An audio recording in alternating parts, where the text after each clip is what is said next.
SABC News. The African Perspective. Time to stay informed, inspired, and connected to the ideas driving Africa forward. The Upside on Channel Africa. The African Perspective.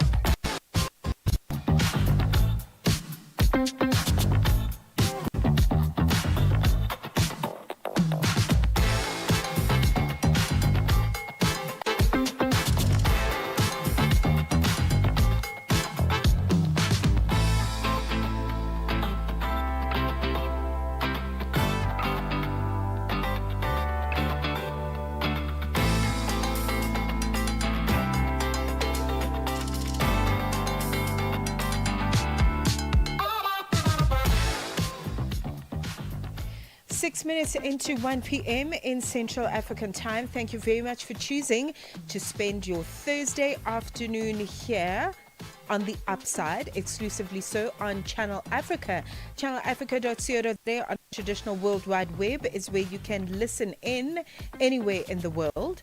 Otherwise, you can catch us locally in Southern Africa via satellite on Channel 802 on the DSTV audio bouquet and Channel PAS10 across the African region. We're streaming audio visually, just by the way, just in case you didn't know. Okay, on Facebook as well as our YouTube channel. So just search for Channel Africa and you'll be able to find us there. Welcome to the show. Welcome to the Upside. And just in case you're new here, my name is Mmatsheko Mosito here to host the show for you until 4 p.m. in Central African time. And I always have a co-host, but he is out and about doing amazing things that he's going to share with us upon his return next week. His name is Tebogo Kuleni, and we send him big love. Big love to you as well for tuning in. A pleasure to have you here. And thank you very much to Lulu Gabu and the team for Africa Update. Back again, same time, same place, right here on Channel Africa. Coming to you on today's show, amongst the many conversations we're going to have as we open gateways on the African continent, we're going to be looking at Cape Town's Living Rights Festival as it makes its return with a side-wide program, or citywide program that explores justice, community, and the future of human rights. Very important festival that is happening here in South Africa.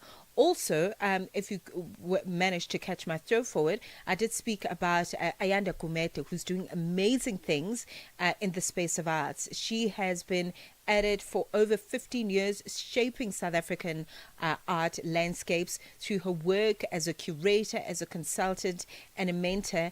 And we're going to speak to her. We're going to speak to her about opening the first mobile art gallery. I thought that was such a novel idea, and we're going to speak about it. We're going to look at the mobile gallery. We're going to talk about creative spaces, how they were traditionally shaped and where they are going as Africa moves forward and becomes more progressive. So that and more coming through on the show. We'd love to hear from you. If you do happen to catch this broadcast live, drop us a comment on our social media platforms. Africa. It's time to plug into the heartbeat of the continent. Tune in to Channel Africa, your go-to radio station that broadcasts in 5 different languages. L'Afrique du Sud célèbre la journée nationale du Kabla hujaitwa kwa jina la Double K or more of our forests have been destroyed. Partido Africano da Independência da Guiné. Channel Africa represents every corner of this amazing land. From Lagos to Cape Town, Nairobi to Dakar, we've got you covered with the freshest news, music, and cultures. So, turn up the volume, feel the rhythm.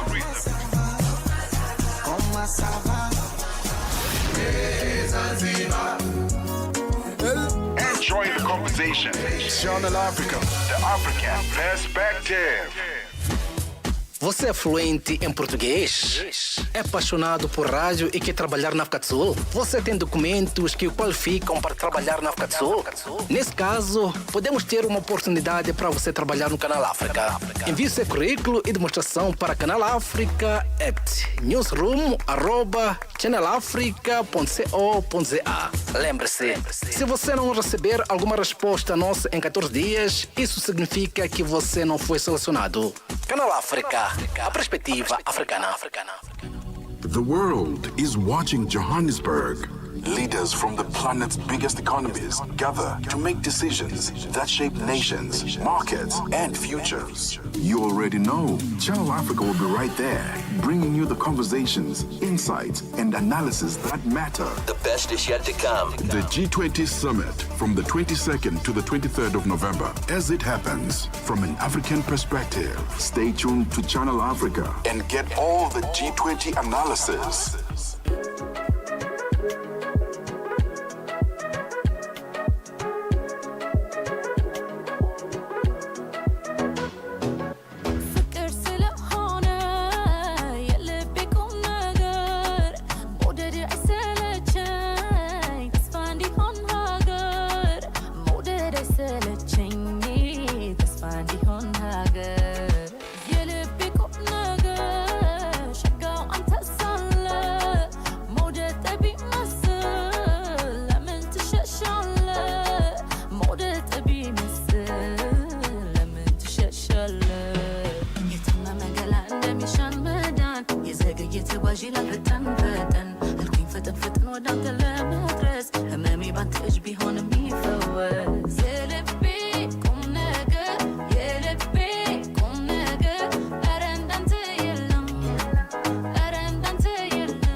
Minutes into 1 p.m. in Central African time, we move through Ethiopia. I mean, if you thought this was Esther Aweke, I would forgive you. So Esther Aweke-like. Her name is Hallelujah Tekletsadik, and she's coming through with some beautiful, very traditionally inspired music from Ethiopia. Thanks for being here at the Upside with Mmatsheko Mosito until 4 p.m. in Central African time. So this is us, of course, opening gateways for you to get a sense of what is happening here on the African continent. In this hour, we're going to be catching up with our programs manager here at Channel Africa, Abongile Tumago, who's going to be joining me in studio ahead of the G20 summit that is taking place, and we're going to have a conversation with him about that, and of course the station's involvement in the work, as it were. Right now, though, the Living Rights Festival returns to Cape Town for its second year, bringing together thinkers, artists, activists, and community members for a wide-ranging program that looks at some of the most urgent issues that we face in society today. So, organized by the Institute for African Alternatives, the festival unfolds across neighborhoods. So, these include the city centre, of course, Salt River on the list, as well as Observatory and Langa Township. Over 16 days, audiences will experience panel conversations, workshops. There'll be live music, theatre, photography, film, and so much more when we look at just raising the bar in terms of how we ask questions on justice, on human rights, and the forces that shape both local and global life, as it were. So let's talk about it. Let's talk about this festival and the opening sessions that are also going to be focusing on Sudan and Palestine, as I understand it. On the line with us, Living Rights Festival co-ordinator Nazima Muhammad is joining me on the line. Nazima, thank you very much for joining us. Welcome to Channel Africa. Good afternoon, Mmatsheko, and thanks for having me. It's a pleasure to be here and to have this conversation with you. Right. I think perhaps let's start by establishing what underpins the existence of the Institute for African Alternatives and inspiration behind them wanting to curate a festival of this nature. Well, the Institute for African Alternatives was founded by Professor Ben Turak, who was a member of parliament. He's passed on now. And his idea was to look at issues of social justice and human rights, but to look at possible positive alternatives for Africa and for collaboration across the continent to ensure that we build a continent that is for the people of Africa. And so the Institute basically does lots of public policy work. We work on economics, we work with Parliament, we run forums for discussion on rights and social justice. And we also have an accredited academic journal called New Agenda, which is quite popular because it incorporates both an academic voice and a civil society voice, as in from nonprofits working, on the ground and expressing their views. I think the work that's been done is quite noteworthy, Nazima, at this time, because as I understand it, this is only the second year of the festival's running, but the program is already stretching across multiple neighborhoods. And I want to talk about that. Let's look at how you are moving from different neighborhoods and how this sort of intentional geographic spread what does it say about your appeal to diverse communities? Yeah, well, it's been fascinating for me because we really started on a shoestring budget last year, and it was a pipe dream. And it really had resonance in communities in Cape Town. And so this year we were asked, are we going to have the festival this year? And we had a number of interested parties, people who wanted to participate, who felt that it was an important festival in terms of what is happening globally. And so we have some key partners, like the University of the Western Cape, for example, have come in, their Faculty of Humanities have come in full force, and they really would like to continue the partnership, which has been very positive. And then we have had, our partners like the Cape Cultural Collective, the Jazz in the Native Yards, the Palestinian Solidarity Campaign, the Institute for the Healing of Memories, the District 6 Museum, and the list goes on. These are all people who work on the ground with communities who are concerned about justice and rights in South Africa, in our own communities, but also what's the horror of what is happening globally. And we want to take a stand. We want to express our concerns. We want to take on citizenship diplomacy. We want to hold governments to account. We want international law to work. And so we want to push that agenda as citizens of Cape Town, citizens of South Africa. All right, very, very important festival. The Living Rights Festival is what we're talking about as it makes its return to Cape Town as organized by the Institute for African Alternatives. We are in conversation with Nazima Mohammed in her capacity as the festival coordinator. Let's take a break. This weekend, South Africa will host the G20 Summit at the Nasrec Expo Center near Soweto. And Channel Africa will be right there to bring you live updates, interviews, and real-time insights from the main venue. And so, our regular lineup will be adjusted just a little bit for this weekend to accommodate the G20. On Saturday, the 22nd of November, the Oasis will broadcast for 2 hours. Out and About takes a break for a full look at the G20. After Africa Chart Toppers, our news and current affairs team bring you special live broadcasts in 5 different languages directly from Nasrec. And normal programming will resume at 8 p.m. Central African Time. And then on Sunday, the 23rd of November, the Oasis will also broadcast for 2 hours. Tech Africa steps aside for our news and current affairs teams to bring you special live broadcasts in 5 different languages. Then, Planting the Seed resumes from 1 p.m. till 2 p.m. Central African Time. Channel Africa, your window to the continent, connecting you to the world in an African perspective. Broadcasting in 5 different languages, connecting the continent. This is Channel Africa, the African perspective. The Upside. On the Upside, your voice matters. 21 minutes past 1 p.m. Thank you. If you've just started listening, this is Channel Africa, and we are streaming audio visually on YouTube and Facebook. Otherwise, you can catch us on the DSTV audio bouquet, channel 802. In conversation with Nazima Mohammed, festival coordinator for the Living Rights Festival. We're looking here at festivaling with a purpose, okay? The second year running of really bringing together people from various fraternities. We're talking thinkers, philosophers, artists, activists, community members, and this is, I guess, really taking community organization to another level, which is so significant. Nazima, I want to find out about the opening session, because as I understand it, it's going to be tackling the crisis in Sudan and Palestine.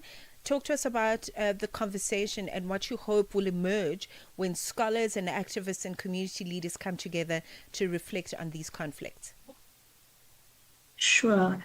So it has been difficult deciding on what topic to start off with for the launch. And about a few weeks ago, Professor Mampela Rampele, as chair of the Bishop Tutu Intellectual Property Trust, released a statement on the atrocities and the horror of starvation and bombardment and rape and pillage in Sudan.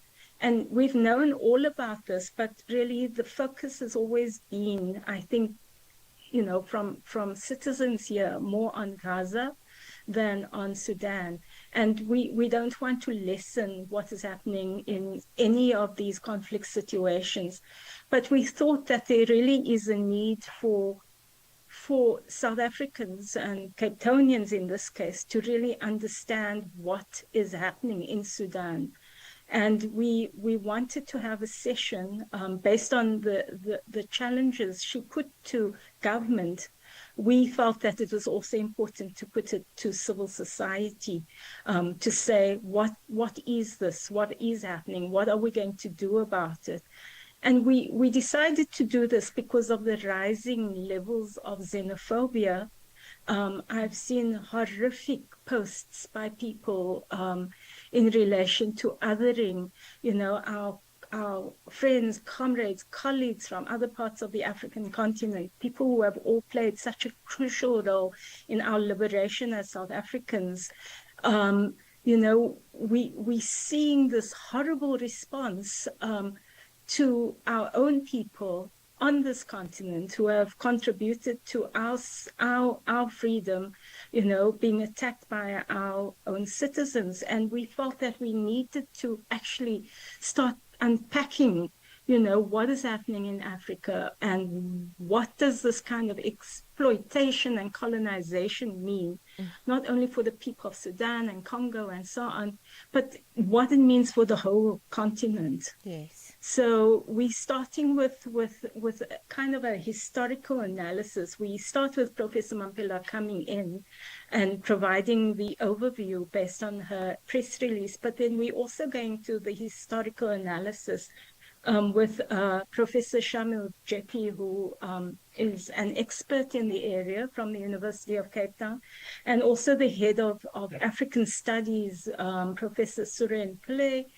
We have Professor Patika Ntuli, and we also have Mary Tal, who is from the Whole World Women Association, is a Cameroonian refugee, lawyer, attorney, international expert in international law, who will be speaking about her own experience of displacement and her work with other refugee women. Right. Very significant, role players in the space of justice, human rights, and also in delivering the message around what's socially possible for us as we move forward. But I want to talk about that. I want to talk about, you mentioned Professor Patika Ntuli, who is just absolutely incredible with his work in the space of artistic expression. So art, the role of music, theater, photography, Absolutely. is very significant as part of this festival. So talk to us about using the creative space as a tool to engage on themes of justice and human rights. Look, in situations where we've had extreme fascism, we've seen countries and citizens use culture to express themselves and to comment on the impact of on the impact of kinds of injustices on their daily lives. And visual art, poetry, drama, photography have all played an important role in expressing, how we feel. And in South Africa, we have been incredible in relation to music and the producing songs and freedom songs that express how we feel and shapes how we resist. And so we feel that it's really important to kind of connect body and mind, and this left and right brain, and to bring them together in a kind of harmonious form to express notions of injustice and inequality, and to present alternatives and options for a different future. So we take the cultural expression extremely seriously. We don't want it to be on the margins and to only have talk shops, but to actually use people like Professor Ntuli, who has this amazing way with words and poetry. He's a remarkable sculptor also, but just his use of words in capturing the kind of essence of things is incredible. And so we're trying to present those aspects of culture. And we're also doing it through like an intergenerational lens. So we have a youth week starting on the 1st of December, and we're trying to kind of do a master classes on different forms of culture, but also to use popular education methodology to unpack things like justice and solidarity and xenophobia, and to start talking through those things and what it means for young people in disadvantaged communities in their everyday lives, and how they connect their own struggles with international struggles and how they express solidarity. Absolutely. Very important. This is not only inspiring, but it's also a must. It's a must. And I think it's so interesting that you are running this festival over a 16-day period. We also are looking ahead at 16 days of activism, which start on the 25th of November. Nazima, just something I wanted to mention. But this is a very immersive journey. Should there be community members, people that want to contribute either by attending or to support this festival in any meaningful way, how can we get information should we wish to participate? And also just remind us of the dates as well, please. So the festival starts tomorrow. It would be wonderful if people would attend who are in Cape Town. It will be at the Central Methodist Church on Church Street, just where Green Market Square is, and where the Purple Rain March had happened, if you remember, way back to 1989. Those of us who are that old.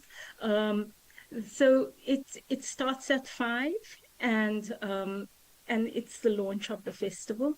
And we go right through to the 6th of December, where we end with a concert called Echoes of Freedom. For information and more details, we have everything on a webpage on the Institute for African Alternatives website. And the web address is ifaza.org.za. Okay. ifaaza.org.za. Okay. Okay, very important. If you can make it, it would be wonderful. It really would be, for the Living Rights Festival as it makes its return to Cape Town for its second year running. Very important work that has been done by the Institute for African Alternatives. And also, I just want to encourage you to Google the Institute and find out the work that they are doing, because beyond festivals, the work is ongoing. It's not just about a 16-day occasion, but really what alternatives exist for us beyond the 16 days. Nazeme Mohammed joining me in her capacity as the festival coordinator for the Living Rights Festival that begins in Cape Town tomorrow. 1:31 on the digital clock. Let's cross to the sports desk with Figi Lelungwati, who has the latest. Sports on Channel Africa. Thank you. The Thanks for African having me. perspective.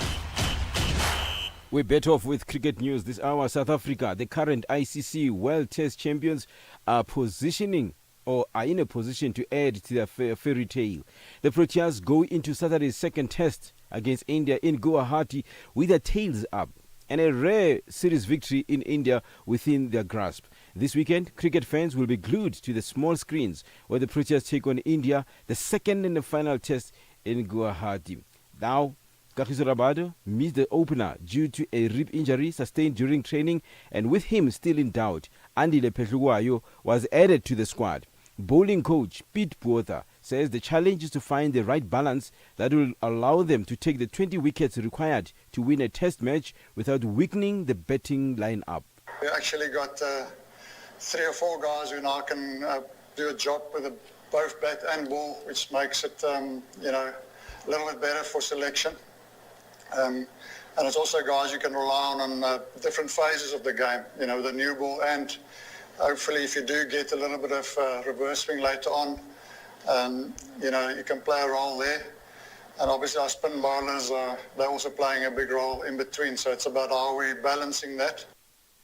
The Proteas beat India by 30 runs inside 3 days at Eden Gardens last weekend on a surface that offered sharp turn and uneven bounce from day one. Botha says it's still early days, but the Guwahati surface will certainly offer spin as well. It's been long, PSL being in this mess. Some of the decisions are man-made. There are teams who are suffering because of telling the truth. I beg your pardon with that sound. We will get back to it, but as we continue with the cricket news, it's ICC. The International Cricket Council yesterday unveiled the match schedule for the ICC Under-19 Men's Cricket World Cup 2026, which will be co-hosted by Zimbabwe and Namibia from the 15th of January to the 6th of February 2026. 16 teams will compete across 41 matches, culminating in the final at the Harare Sports Club on the 6th of February. The opening day will see India take on the USA, Zimbabwe, face Scotland, and Tanzania make their historic tournament debut against the West Indies. The competition will be played across 5 venues: Harare Sports Club, Takashinga Sports Club, and Queen Sports Club in Zimbabwe, and the Namibia Cricket Ground and HP Oval in Namibia. On to hockey news. Namibia's junior men and women's hockey teams will embark on their Junior World Cup journeys when they fly out to India and Chile this coming weekend. Namibia's men will compete in the Junior Men's World Cup in Chennai and Mandurai from the 28th of November to the 10th of December, while Namibia's women will compete in the Junior Women's World Cup in Santiago from the 1st to the 13th of December. The men's team completed their local training with a convincing 7-1 victory against a selected senior men's team on Tuesday evening, and assistant coach Randy Slabet says they are well prepared and looking forward to the challenge. Slabet says they will play 2 warm-up matches in India against Malaysia and Canada before the tournament starts next week, with Namibia drawn against Belgium, Egypt and Spain. For any sports stories you'd like to share with us, please do send an email to newsroom@channelafrica.co.za or call us on +2711 714 4459. This is Channel Africa Sport with me, Fikile Lungwati. Sports on Channel Africa. The African perspective. Global leaders, African insights. Follow the G20 summit with Channel Africa as it happens. Wake up with gratitude, hope, and African spirit. Channel Africa, now easier to access than ever before. WhatsApp us on +27 63 406 9126. A conversation leading up to the G20 summit with our program manager here at Channel Africa, Abongile Tumako, who's going to be joining me in studio. But before that, let's catch up with business news. Thabiso Lohoko is standing by. Business news on Channel Africa. The African perspective. Thanks, Mmatsheko, and good afternoon. The need for policy reform to boost trade and investment has been a central theme at the B20 summit in Sandton, north of Johannesburg, South Africa. Luthando Vumba, executive head for international trade at Standard Bank Business and Commercial Banking, says there is urgent need for government stakeholders to shift policies toward creating a more investor-friendly, accessible and inclusive market. Vumba is a B20 Trade and Finance Infrastructure Task Force member. He has warned that the current global climate poses a threat to the established international trade system, a trend that disproportionately impacts smaller businesses. Problem is where we find ourselves in the world, there is a threat to the multilateral trading system, which means if things continue the trend that they are, whether it's policy shifts or tariffs, it will become more and more costly and difficult for SMEs to operate and to remain in business. Climate activists under the Fossil Ad Ban campaign led by Fossil Free South Africa says their march against Total Energies aims to stop the continued sale of land and exploitation of resources. The group is marching to the corporation's offices in Rosebank, Johannesburg. Fossil Ad Ban campaigner Noxolo Mfoqo says that they're specifically targeting Total Energies because they believe the company has been exploiting African soil through projects such as the Liquefied Natural Gas Initiative and the Eco Project. Mfoqo says that they are calling for an end to these projects, citing that they displace communities from their land. Our demands are one, we don't want any new oil and gas explorations to take place in the entire Africa. So this march as it is represents not just South African organizations. We have 55 or so organizations that have signed on the letter of demand that is going to be delivered, and these organizations are globally represented and also representative of countries like Uganda and Tanzania, which are affected, and Mozambique as well, which are currently affected by the stuff that Total Energies is currently doing. South Africa's largest medical scheme, the Government Employees Medical Scheme, GEMS, has sought to explain its proposed increase of member contributions for 2026. The scheme confirmed that an average adjustment of 9.8% across all benefit options will be effective from the 1st of January next year. The Federation of Unions of South Africa, FEDUSA, and other public sector unions have rejected the increase and have called for its immediate withdrawal. The unions have expressed concern over the medical scheme's annual exorbitant increases, which they say is a direct attack on household stability and the access to dignified health care. GEM's Principal Officer, Dr. Stanley Mulwabi. What is more important is to ensure that the members, when they consult and we have to pay for those health consultations, we have to have enough money in the kitty to pay for these healthcare costs. And the 9.8 is basically on that basis. Namibia could become a top 15 oil producer over the next decade. This as oil majors Total Energies and Chevron gear up as frontrunners in the auction for a 40% operating stake in Gulf's Mopane discovery in Namibia. Oil companies have flocked to Namibia, which has no hydrocarbon production, after a string of high-profile discoveries showed the southern African country is slowly becoming the force to be reckoned with. Mopane has estimated resources of at least 10 billion barrels, and Gulf wants to announce a winner by year-end. A relief rally lifted world stock markets. This as investors cheered AI chip giant NVIDIA's forecast-topping earnings, while the dollar hovered near a 6-month high as traders braced for delayed U.S. jobs data. Asia's tech-heavy markets had led off the rally, and Europe's top bosses bounded out of a 5-day losing streak after NVIDIA CEO Jensen Huang shrugged off AI bubble concerns, touting blockbuster demand for its high-tech chips. $1 in Nigeria is trading at 1,000 naira 449. Botswana 13.51. Kenya 129 shillings 7, and Zambia 22 kwacha 72.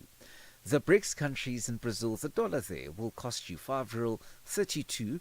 Russia 80 rubles 75. India 88 rupees 50. China 71.10. And in South Africa, the dollar will cost you 17 rand 18 cents. $1 is trading at 76 pence to the British pound and 86 to the euro. Gold $4,069. Platinum $1,544 per ounce. Brent crude oil is at $63.68 a barrel. For any business stories you would like to share with us, please send us an email to newsroom@channelafrica.co.za or call us on +27 11 714 4459. For Channel Africa Business in Johannesburg, I'm Tabisolo Huku. Business news on Channel Africa. The African perspective. The sound of Africa is evolving. Experience our new mobile app. Free to download, free to connect. Annika Londi sur Channel Africa. Comment est-ce que les militants et sympathisants du parti, les transformateurs, ont-ils réagi face à la condamnation de Succès Masra? La condamnation de Succès Masra ne nous a pas surpris et les militants transformateurs ont été bouleversés et indignés étant donné que le verdict est un verdict lourd, illégal, injuste et donc face à la répression dans laquelle le peuple tchadien est confronté, les militants transformateurs se sont résignés de ne pouvoir pas sortir manifester. Et donc c'est une situation totalement absurde pour un pays. Et aujourd'hui nous célébrons le 11 août, fête de l'indépendance. On pensait que le verdict allait être plus ou moins clément, mais le verdict est sévère. Annika Londi, tous les dimanches sur Mix Vibration. We take no sides, none whatsoever. We are the upside. Well, it's almost 2 p.m. in Central African time. I'm stuttering now because I'm in the presence of greatness. You see, that's what happens. But we are looking at South Africa stepping onto the global stage this week. Okay, leaders across the world, ministers, delegation from everywhere. Major economies are going together for the G20 summit here in South Africa.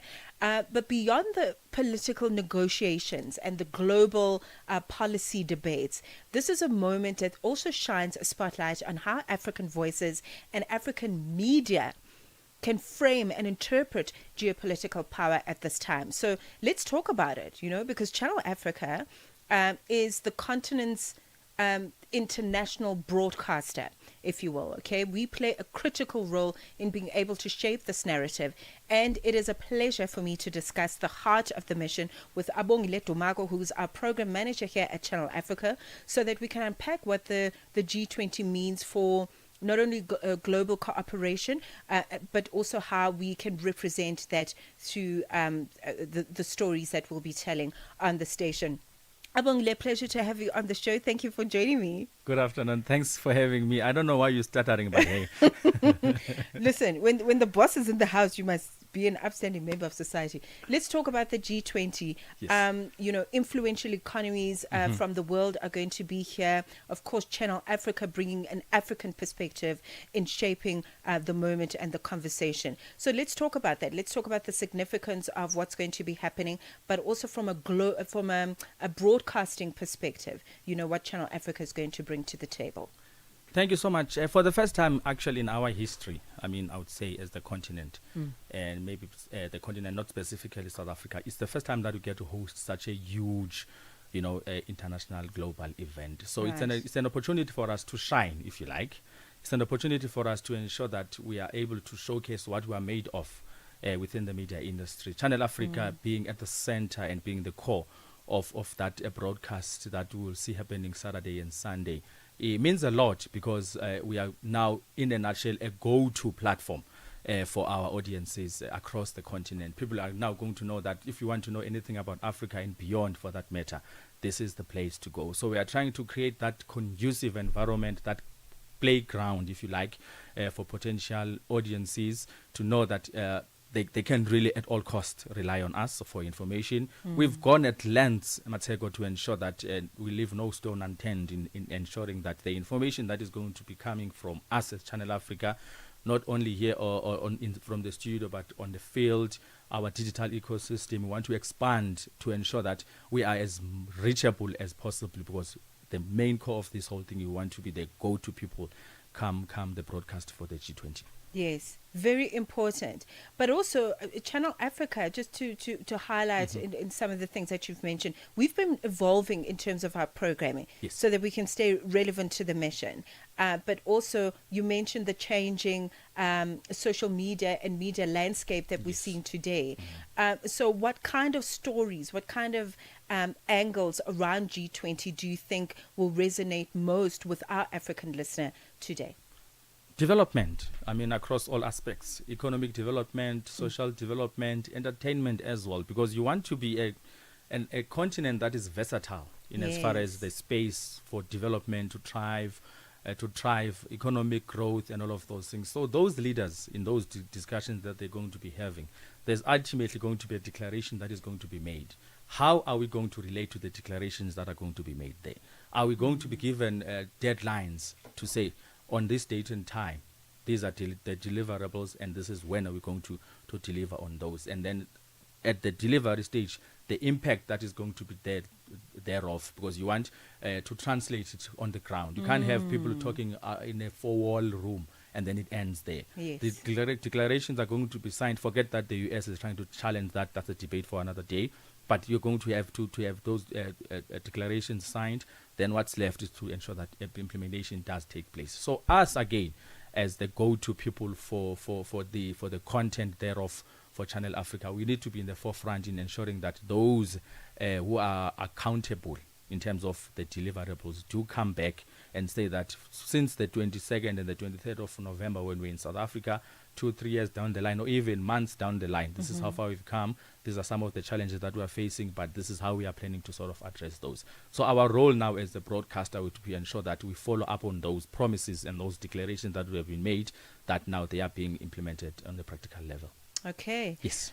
If you've just tuned in, Abongile Dumago joining me in his capacity as our program manager at Channel Africa, and we're talking all things G20 from a broadcast perspective.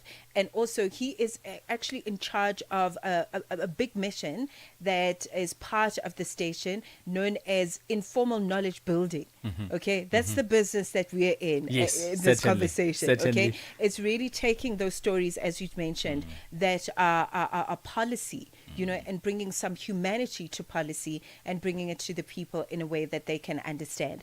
So with that, let's talk about the shows. Okay, cool. Let's talk about the shows on the station. Those that are going to be at Nasrec in Johannesburg, broadcasting live, and how our programming is going to shift to support the G20. So this is what's going to happen. The Oasis, which usually starts from 6 to 9 a.m. on Saturday and Sunday, is going to start from 6 till 8 o'clock. And then from 8 o'clock, we are going to go live to Nasrec for the resumption of the broadcast from that side. Peter Ndoro and Tshepiso Makwetla will be standing by. And then that will subsequently see now our Out and About on Saturday, and the Africa Tech on Sunday being suspended. Because we're going to be broadcasting from Nasrec from 8 o'clock until 2 o'clock. No, until 12 o'clock, sorry. Until 12 o'clock on Saturday, and then we'll have a break. On IKB, we'll have the chat toppers coming in between 12 and 2, and then from 2 o'clock we resume again in Nasrec until 8 o'clock in the evening, meaning that the Africa at Play sports on on Saturday won't be there. The African languages that we have in the afternoon will be coming from Nasrec, but as news, not as IKB at this time around, because we'll be having those, live crossings, those discussions, and stuff like that. So, and then on Sunday still, we're going to start from 8 o'clock until we break at 12 o'clock. 1 o'clock, sorry, 1 o'clock. And then 1 o'clock, planting the seed is going to start until 2 o'clock. And then from then, normal programming will resume. Okay. Yes. Okay, well, it sounds like a well-oiled machine. We're looking forward to it. Trust and us. Because we are, the African voice and the African perspective, it's very important that we participate at this level. Thank you, Abongile. All the best. I need it, trust Listen, me. you occupy a very important office, especially at this time. So all the best. Thank and you so much. Please tune in to Channel Africa should you wish to get updates as to what is happening with the G20 summit. And yourself, keep on doing the good work. I love what you're doing here. Thank you. Thank you Yes. very much. Gratitude begins with a story. Find yours on Channel Africa. Now streaming on our new website and mobile app. In this episode of Channel Africa Conversations, Peter talks to Dr. Tulisile Buddha, an academic, author, and an expert in indigenous knowledge systems. Join us for a compelling discussion on preserving African languages and traditions in the digital era. Dr. Tulisile unpacks the role of educators, explorers, and how technologies like AI can support cultural preservation, and challenges us to rethink how we honor African heritage. You can find the episode on YouTube, SABC Plus, and on our website, channelafrica.co.za. This episode is a must-listen for educators, creators, and change makers across the continent. Channel Africa, the African perspective. The Upside. On the Upside, your voice matters. You look so confused. I am. Let me tell you, one thing about the Upside, this Nah. show is full of surprises. I'm completely surprised. I could think Look I'm at off the hook. guys here. Like, it's like, okay, stand by. I'm going to quiz you. Yes, put your Guys. headphones on. We're busy. Okay, so Abongile Dumako is still here. He's our program manager at Channel Africa, and apparently our Madame producer Nombuyiselo Tango has something up her sleeve. What's happening in your corner? I'm getting more nervous now. So I'm going to quiz you guys, just a light nyana quiz regarding G20 and Channel Africa broadcasting from there. Simple. Everything that you said, but in a quiz. Okay. Ne? Okay. I'll give the one who answers, as in who says their name, I'll give that person a chance to answer. Okay, Cool? I'll go AB. Abongile is too long. That's cool. Okay, first one. South Africa is the only African country in the G20. Which city is hosting the G20 Leaders Summit when it takes place in African soil for the very first time? AB. AB? It's South Africa. City. Which city? Johannesburg. Correct. Next one. Which African-born leader once said young people must take a stand for the future they want? A message often echoed at G20 youth and civil society events. A. Ellen Johnson Sirleaf. B. Nelson Mandela. C. Graça Machel. Oh my goodness. AB. AB? Ellen Johnson. Wrong. Let's give you a chance. Listen, the option that I was going to pick is not in the list. I was going to say William Ruto, so I'll go with Nelson Mandela. Correct. Next one. The G20 outreach groups include Women 20, Youth 20, and Civil 20. If listeners wanted to follow the African youth delegation, which group would they check? T20, C20, or Y20? AB. AB? Y20. OV. You talked about culture and music earlier on. So African music is often featured in G20 cultural showcases. Which genre has become a global sensation and is proudly African? A. Amapiano. B. Salsa. C. K-pop. A. Well, that's the answer. Okay. How many language services from Channel Africa will cover G20? A. English. B. French. C. All Channel Africa languages. AB.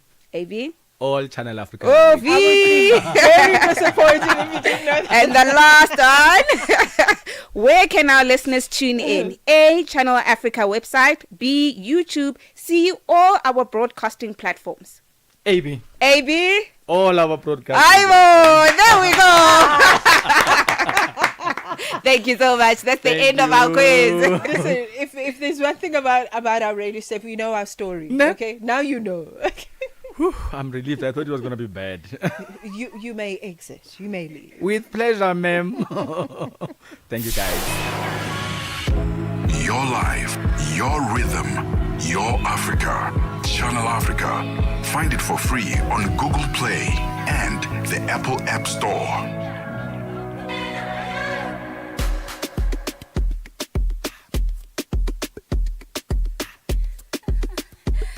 It's Chris with the drama vibe.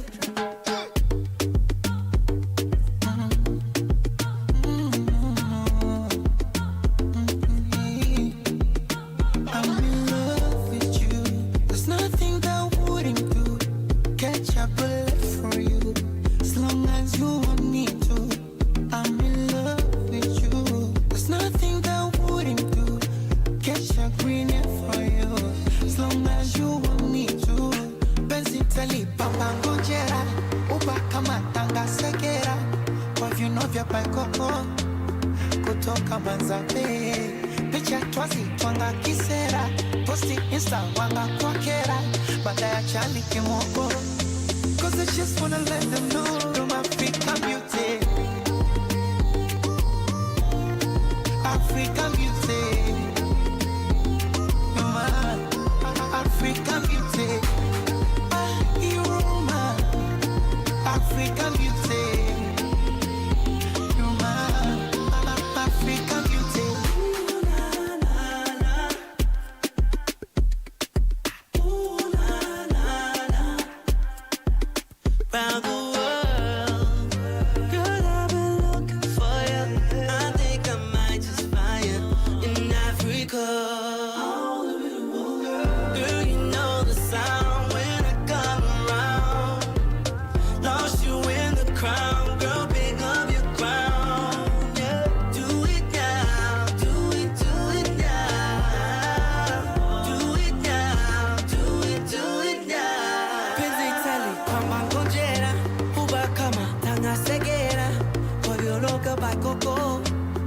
Kutoka Mazabe, picha twazi twanga kisera, posti insta wanga kwa kera, batajali kemoko. Cause I just wanna let you know African beauty. African beauty.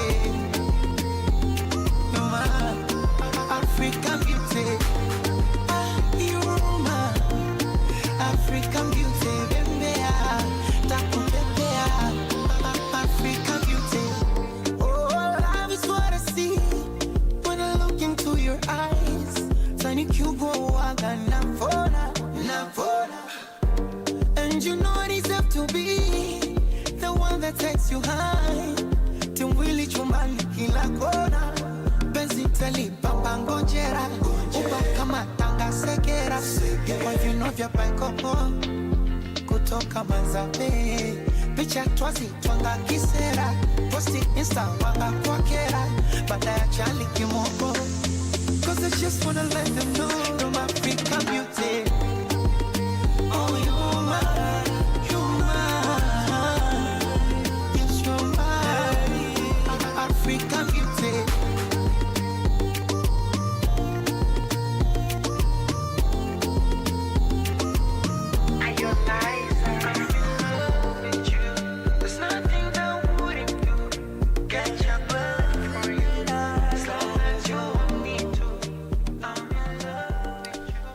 Coming through with Diamond Platinum's African Beauty featuring Omanation.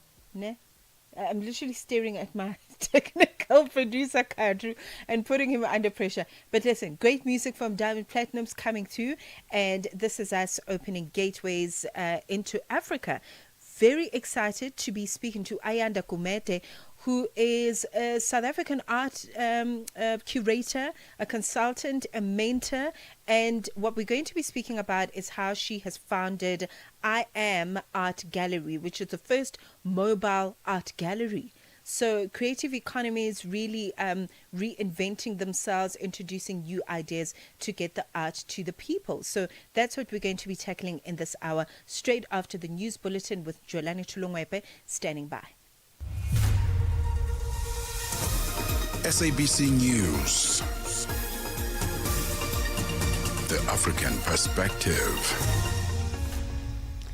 Thank you, Zego. Top stories. Sawa police visibility intensified ahead of the G20 summit in South Africa, and Lithuania reopens its two border crossings with Belarus. Good afternoon.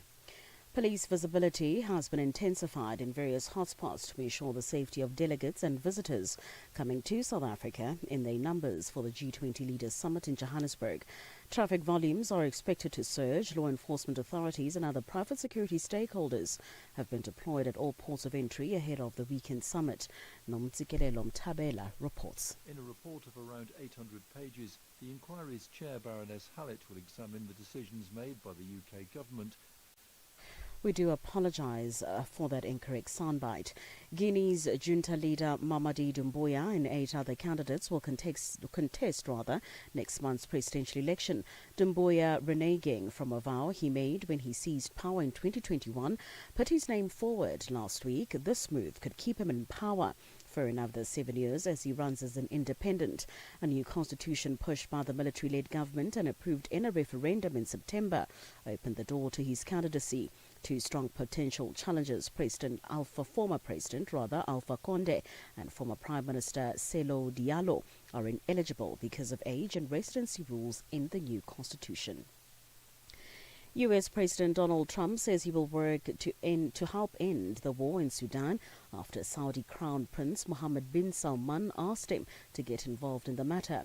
In a social media post following a Saudi investment conference, a day after he met with the Crown Prince at the White House, Trump said the United States will work with Saudi Arabia, the United Arab Emirates, Egypt and other Middle Eastern countries to end atrocities in the region and stabilize Sudan. The Saudi Crown Prince believes Trump's direct pressure is needed to break a log jam in talks to end more than 2.5 years of war.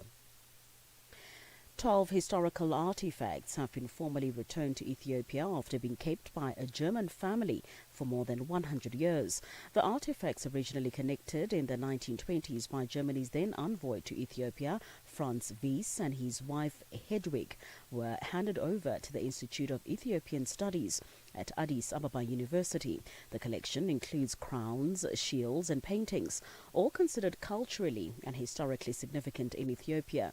Germany's envoy to Ethiopia, Ferdinand von Weyer, said the artifacts still stand as a symbol of the long-standing and friendly relationship between Germany and Ethiopia. And finally, Lithuania has reopened its borders, two borders with Belarus weeks after they were shut due to balloons used for cigarette smuggling floating into the country's airspace. Lithuania said the balloons were a national security threat. The closure heightened tensions between Lithuania and Belarus, a close Russian ally. This comes as Moscow continues with its full-scale invasion of neighboring Ukraine. The BBC's Jacob Evans has the details. tourists have been spotted drifting into Lithuania this year. The problem accelerated in early October when the country's two biggest airports were forced to temporarily close after dozens of the balloons started floating overhead. The balloons are used by smugglers to carry cheap cigarettes from Belarus into the European Union. Lithuania said the Moscow-backed Belarusians were deliberately allowing it to happen. Belarus's president called the move a crazy scam and threatened to seize hundreds of Lithuanian lorries stuck on its side of the border. Announcing the reopening, Vilnius said the closures were no longer necessary to ensure internal security. Recapping the top story, the Sawa police visibility has been intensified in various hotspots to ensure the safety of delegates and visitors coming to South Africa in their numbers for the G20 Leaders Summit in Johannesburg. For any news stories you would like to share with us, please do send an email to newsroom@channelafrica.co.za or call us on +27 11 714 4459. For Channel Africa News, I'm Cholani Tulo Wepe. SABC News. The African Perspective. The afternoon conversations continue on the upside. Lifestyle, culture, and global changes. Right here on Channel Africa, The African Perspective.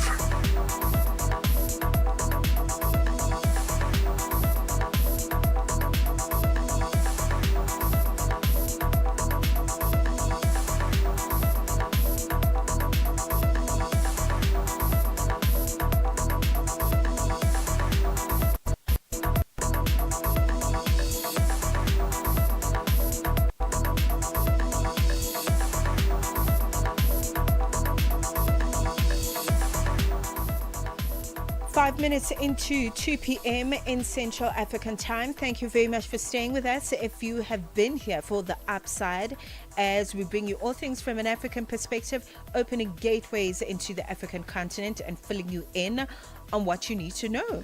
Like the fact that Ayanda Gumete is going to be joining me, and she's been at it in the space of arts for the past 15 years, as a South African art landscape shaper, as I would call her. She's a curator, she's a consultant and a mentor, and her belief that art can connect people and spark meaningful change has guided every step of her journey. So we're going to talk to her about just the works that she's doing. Her gallery, Ayanda I Am Art, has officially launched, and we're going to talk about it in how she's doing it. You know, it's a mobile art gallery, as I understand it, which is something I've never heard before. So if this is a novel idea for you and you're an art lover, this is definitely a conversation for you. So we're going to talk about it. We're going to talk about the Art Club Foundation, which also raises awareness and resources for children with disabilities. So art with a purpose.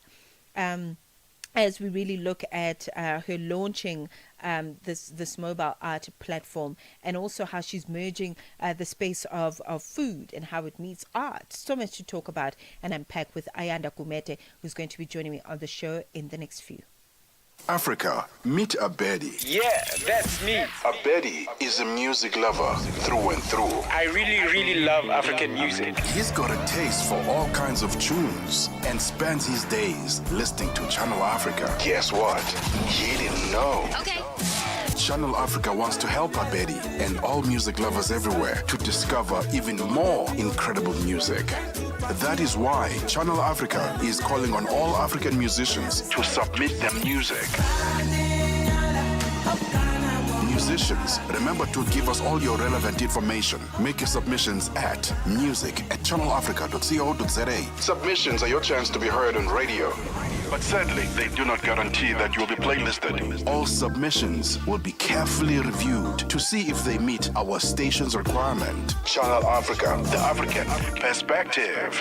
In this episode of Channel Africa Conversations, Peter talks to Dr. Tulisile Buddha, an academic, author, and an expert in indigenous knowledge systems.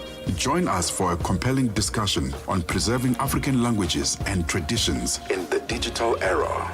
Dr. Tulisile unpacks the role of educators, explorers, and how technologies like AI can support cultural preservation, and challenges us to rethink how we honor African heritage. You can find the episode on YouTube.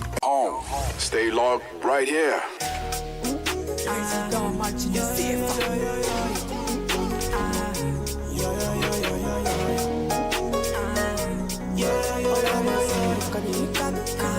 Pay attention to the drums. Les filles, faut les petits types là. Madou et bien, ils sont madou. N'est pas ton amour, point que matinale. Mais qui bien, il a baroque. Ils comptent sur leurs parents, nos parents comptent sur nous. Non, non, c'est pas la même chose. Ils sont déjà debout, nous on est qu'à genoux. Non, non, c'est pas la même chose. Bosser, donc on doit bosser. Encore plus que ça. Bosser, donc on doit bosser. On n'a pas le choix. Bosser, mais on l'a bossé. Encore plus que ça. Bosser, donc on doit bosser. On n'a pas le choix. Bosser, donc on doit bosser. Encore plus que ça. Bosser, au milieu de la bosser. Encore plus que ça. Bosser, donc on doit bosser. Encore plus que ça, que ça, que ça y est. On n'a pas le choix.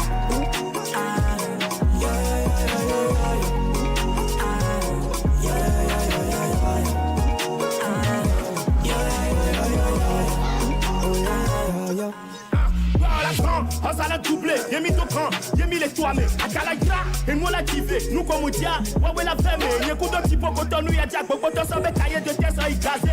Y'a n'y a que les toits, y'a pas de cagbe, pour nous comme glade, ouais les gazés. Y'a nous le goro, les keketa, y'a m'sort cancel, non la huta. À ce cas, ça va nous dire, tu le vois, y'a les tibia, ça le costa, ça coumia. À vous voyez que la tête, on y a on a gassé, mais ma bé, hado, domado, kupalongo, que mouton, les ringa, bah, y'a que la tenue, toi, y'a chalé, c'est un ango. Ils comptent sur leurs parents, nos parents continuent. Non, non, c'est pas la même chose. Ils sont déjà debout, nous on est qu'à genoux. Non, non, c'est pas la même chose. Bosser, donc on doit bosser. Encore plus que ça. Bosser, au milieu de la bosser. Encore plus que ça. Bosser, donc on doit bosser. Encore plus que ça, que ça, que ça y est. On n'a pas le choix. La mini genge mani miato. Fadou fadigue. Egba mi body et soya mi lako. La tête au mila, yodi mila to beda mila. Moving through various parts of our African continent to bring you fine music as we weave it into conversation. This is Vesti, Togolese artist with Bosseur coming through. Thank you very much for being here in the golden hour of the Upside, opening gateways into many parts of the African continent, including artistic spaces. I am so excited today to meet this wonderful woman who sits across from me in studio, because more than 15 years she spent, being a very quiet but powerful force in the space of South African art, as a curator, as a consultant, a mentor, and I think above all, a believer in the transformative power of creativity and artistic spaces. Her early gallery work in managing celebrated artists like Wakaba Muteki, she has witnessed some raw talent become brilliance when it is nurtured with intention. So through her gallery, Ayanda I Am Art, she has opened a home for artists across the African region, because this has now become a place where craft, where courage and voices are actually shaped. And through her nonprofit, the Art Club Foundation, she also champions children with disabilities, encouraging art as not only a space for them to be seen, but also a space to share, to be felt, to bridge a space for deeper inclusion, which is so important. And I love that art can play such a big role in societal change, as it were. Ayanda is expanding the space and coming through with what I think is such a novel idea, with the first mobile walk-in art gallery, a traveling space designed to take art directly into communities, which is something that people in many communities seldom experience. So it is a pleasure to welcome Ayanda Gumede. Let's make all the noise we can. Thank you for having me. You are Thank so you, welcome, thank you, and it is beautiful to meet you, and get to feel your energy and perceive you in this manner. You're doing such important work. I mentioned a little bit about your journey. 15 years of being in the art world, but perhaps upon reflection, when you look back at the moment that you figured it out that art is your thing, and that you wanted to make it your life's work. Do you remember that moment? I think it was early on in my early childhood. I thought my brain was really the left brain was really the sharper one than the right. So my creativity was back then was that good. So, and then I happened to work in a gallery early on when I was in college, and then I met an artist. I married an artist, and then from there, it was just art all the way. And then I ended up curating for him. I ended up managing him. So I was working with him until 2021.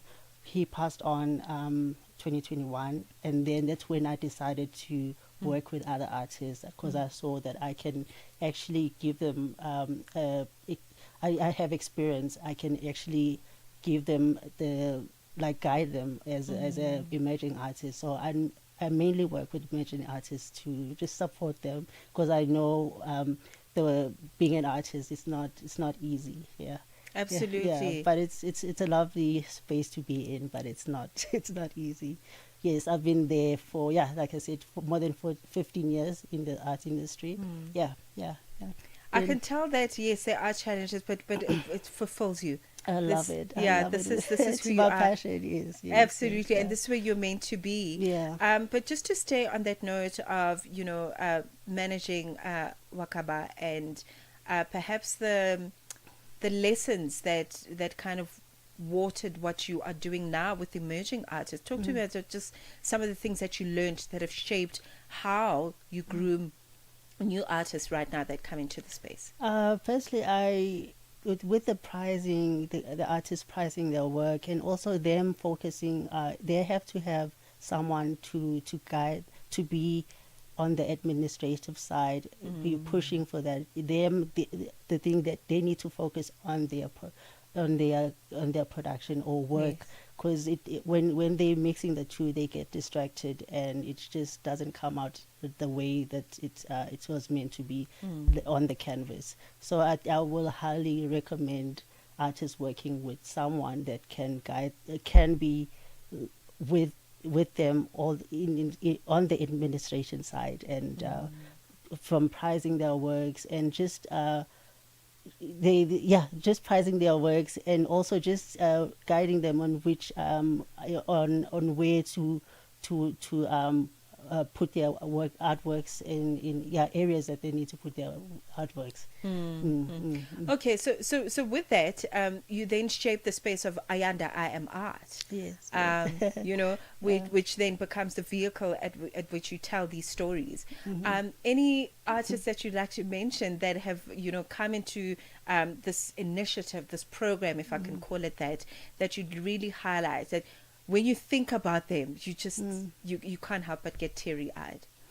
Well, one of the artists that I worked with, and it's now he's a well-established artist. He goes by the name of Tiniko Molaru. He does he mostly is in contemporary artwork. Okay. So he is from where he was before till now. He's really he's is no longer an emerging artist. He's now an established artist. So he's really, really good at what he does. Okay, somebody to look up. Okay, somebody should look up, but not only that, but to also support. If you've just tuned in, Ayanda Kumete joining me in studio. She's done the work. Okay, it's been 15 years in this journey as a curator, as a consultant, and also a founder of Ayanda I'm Art, and also the Art Club Foundation, which I would love for us to get into discussion with when we look at its inclusive nature and bringing children into the space, but also children that are living with disabilities, including them into the space of arts. Let's take a break. Es-tu préoccupé par quelque chose? Es-tu passionné par les questions qui comptent? As-tu une voix qui mérite d'être entendue? Eh bien, nous avons la plateforme parfaite pour toi. Téléphone-nous ou fais-nous un WhatsApp au +27 66 408 87 42 et nous te rappellerons. Sois dans la conversation. Salut Channel Africa, ici Beno le diamant rouge et Bina l'export depuis le Cameroun, le pays des lions. Voilà. Sois dans la conversation. Il ne s'agit pas seulement de parler, mais c'est ta chance d'exprimer ton point de vue, de partager tes opinions et de t'engager avec une communauté qui valorise ton avis.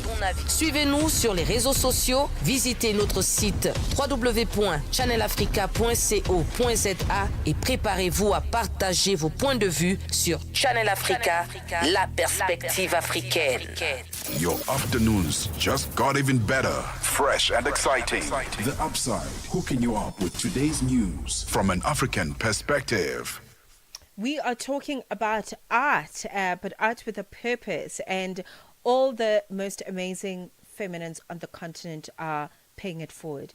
They're teaching, they are starting foundations, they are being inclusive in the work, and that's exactly what Ayanda Gumete has been doing in her capacity as a creative, an artist, but also having managed celebrated artists. She's really witnessed raw talent and wanted to bring it to the space where everybody can see them and where they can shine their brilliance, as she's been doing for so many years.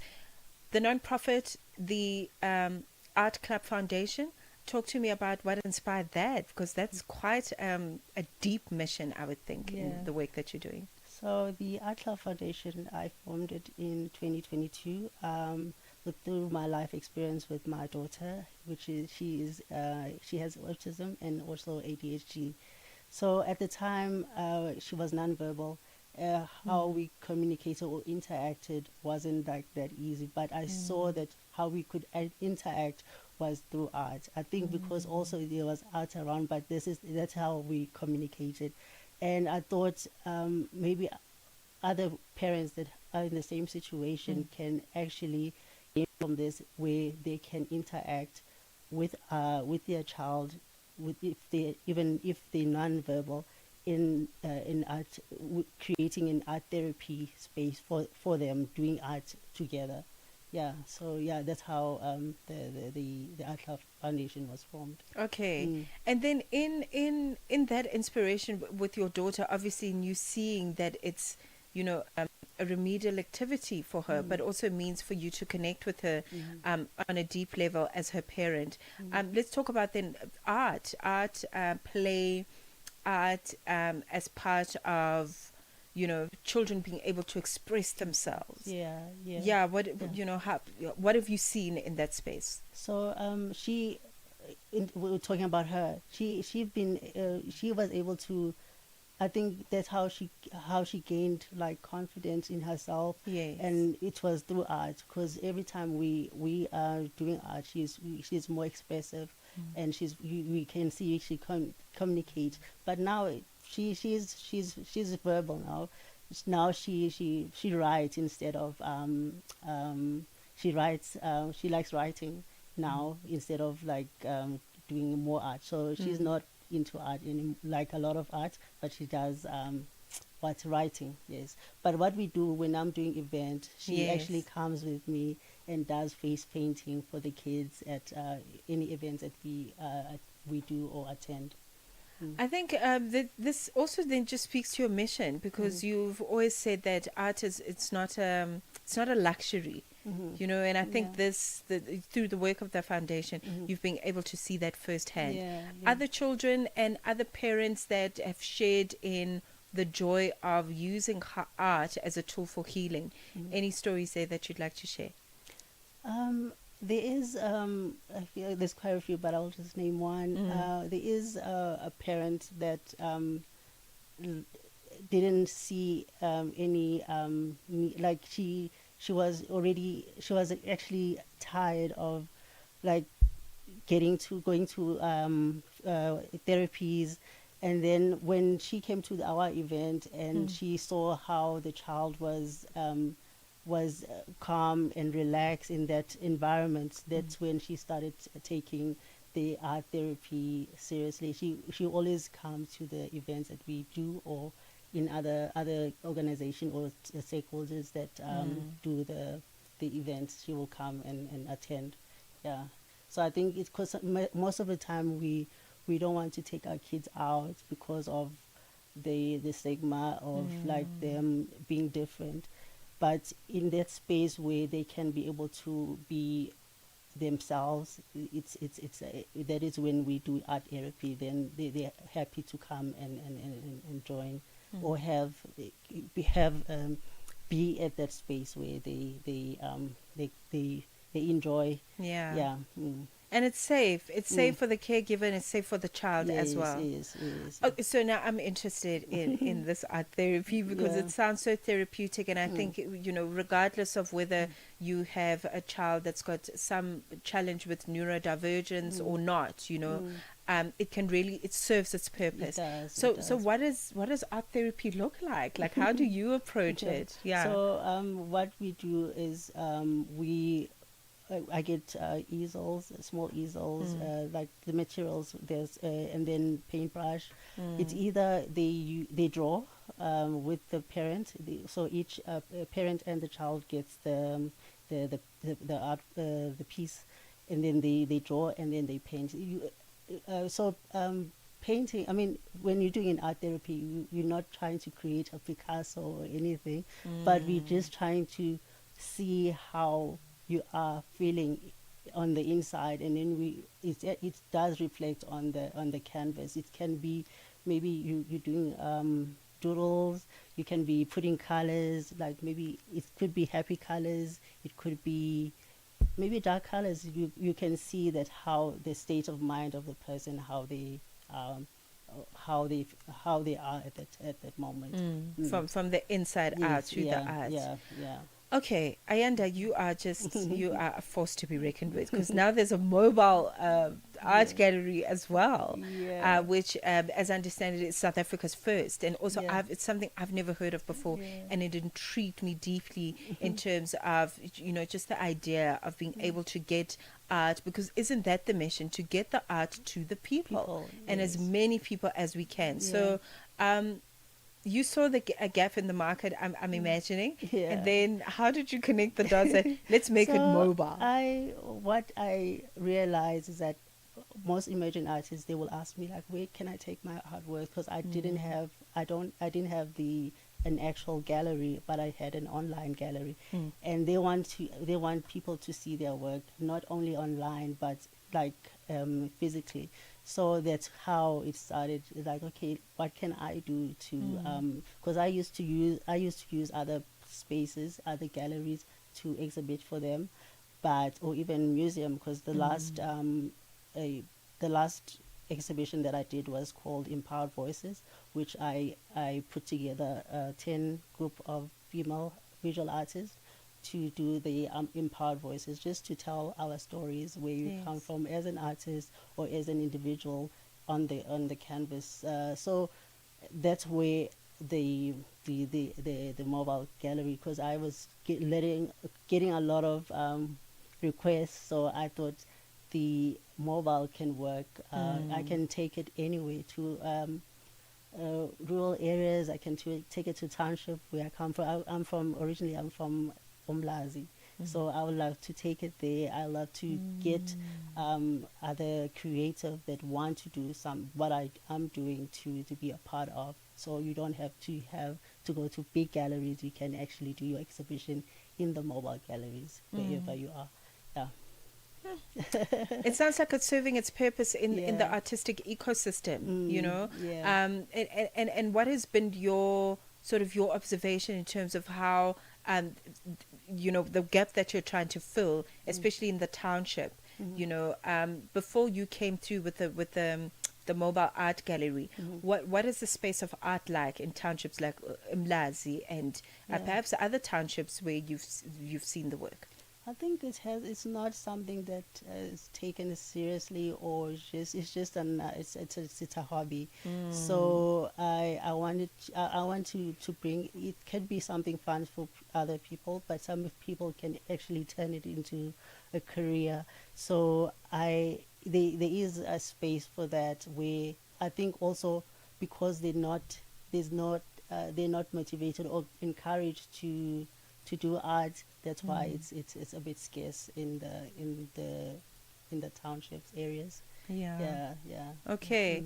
And what kind of support do you have? Because obviously in you starting a mobile art gallery, you are trying to fix the challenge of communities, or rather art accessibility in specific communities. Yeah. So what kind of support do you have? Do you work with other women in the space that are doing similar work, or how do you navigate the space? Okay. So I'm just starting. So I'm getting to see who I can connect with, but mostly I will go to places like the Department of Art. Go to the universities, DUTs. So what I've started doing is that I'm actually working with the students that are maybe second years or third years to be my interns, so that when we take the mobile gallery, they get to experience and also get knowledge on how things work in the art space, and then not get demotivated especially the third years, when they don't know what they want to do after they're done with their studies. Absolutely. Okay, awesome stuff. We're talking about the Art Club Foundation. We're talking about the mobile art gallery with Ayanda Kumeta, who joins me in studio, but also very excited as we return to speak about her launching Food Meets Art. Okay, a blending of two worlds that should not be separate to begin with. Okay, so that's what we're going to talk about. It is 2:30. Figileli Ngwati standing by with the latest sports. Sports on Channel Africa. The African perspective. Let's kick off with football news. St. Eloi Lupopo head coach Guy Bukasa is drawing on his own experience of having coached in CAF interclub international competitions as he readies to serve his suspension. Lupopo, who defeated Orlando Pirates in a dramatic penalty shootout to reach the CAF Champions League group stage, will open the account against Mamelodi Sundowns on Saturday afternoon.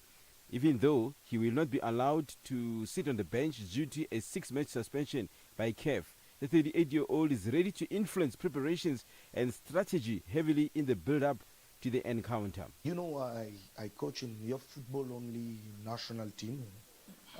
It's your football, but it's high level. When you are playing national team, we win also some trophies with national team.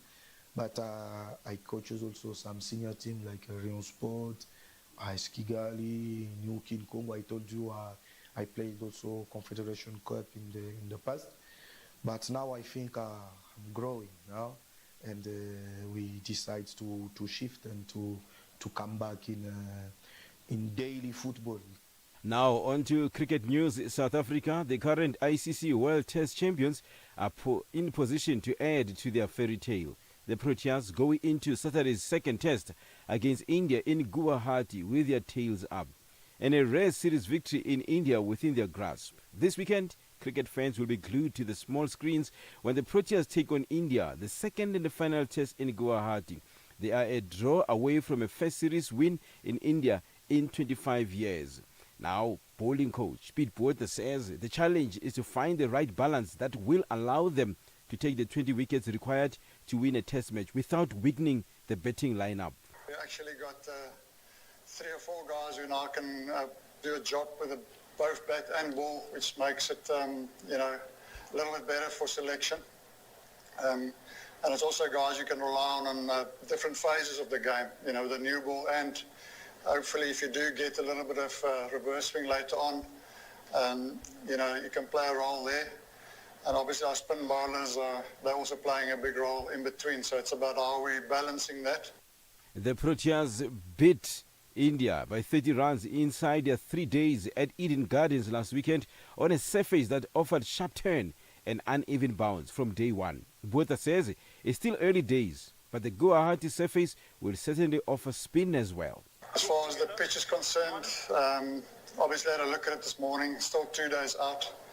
So it's difficult to predict if they're going to actually cut more grass off or not. That will obviously make a difference.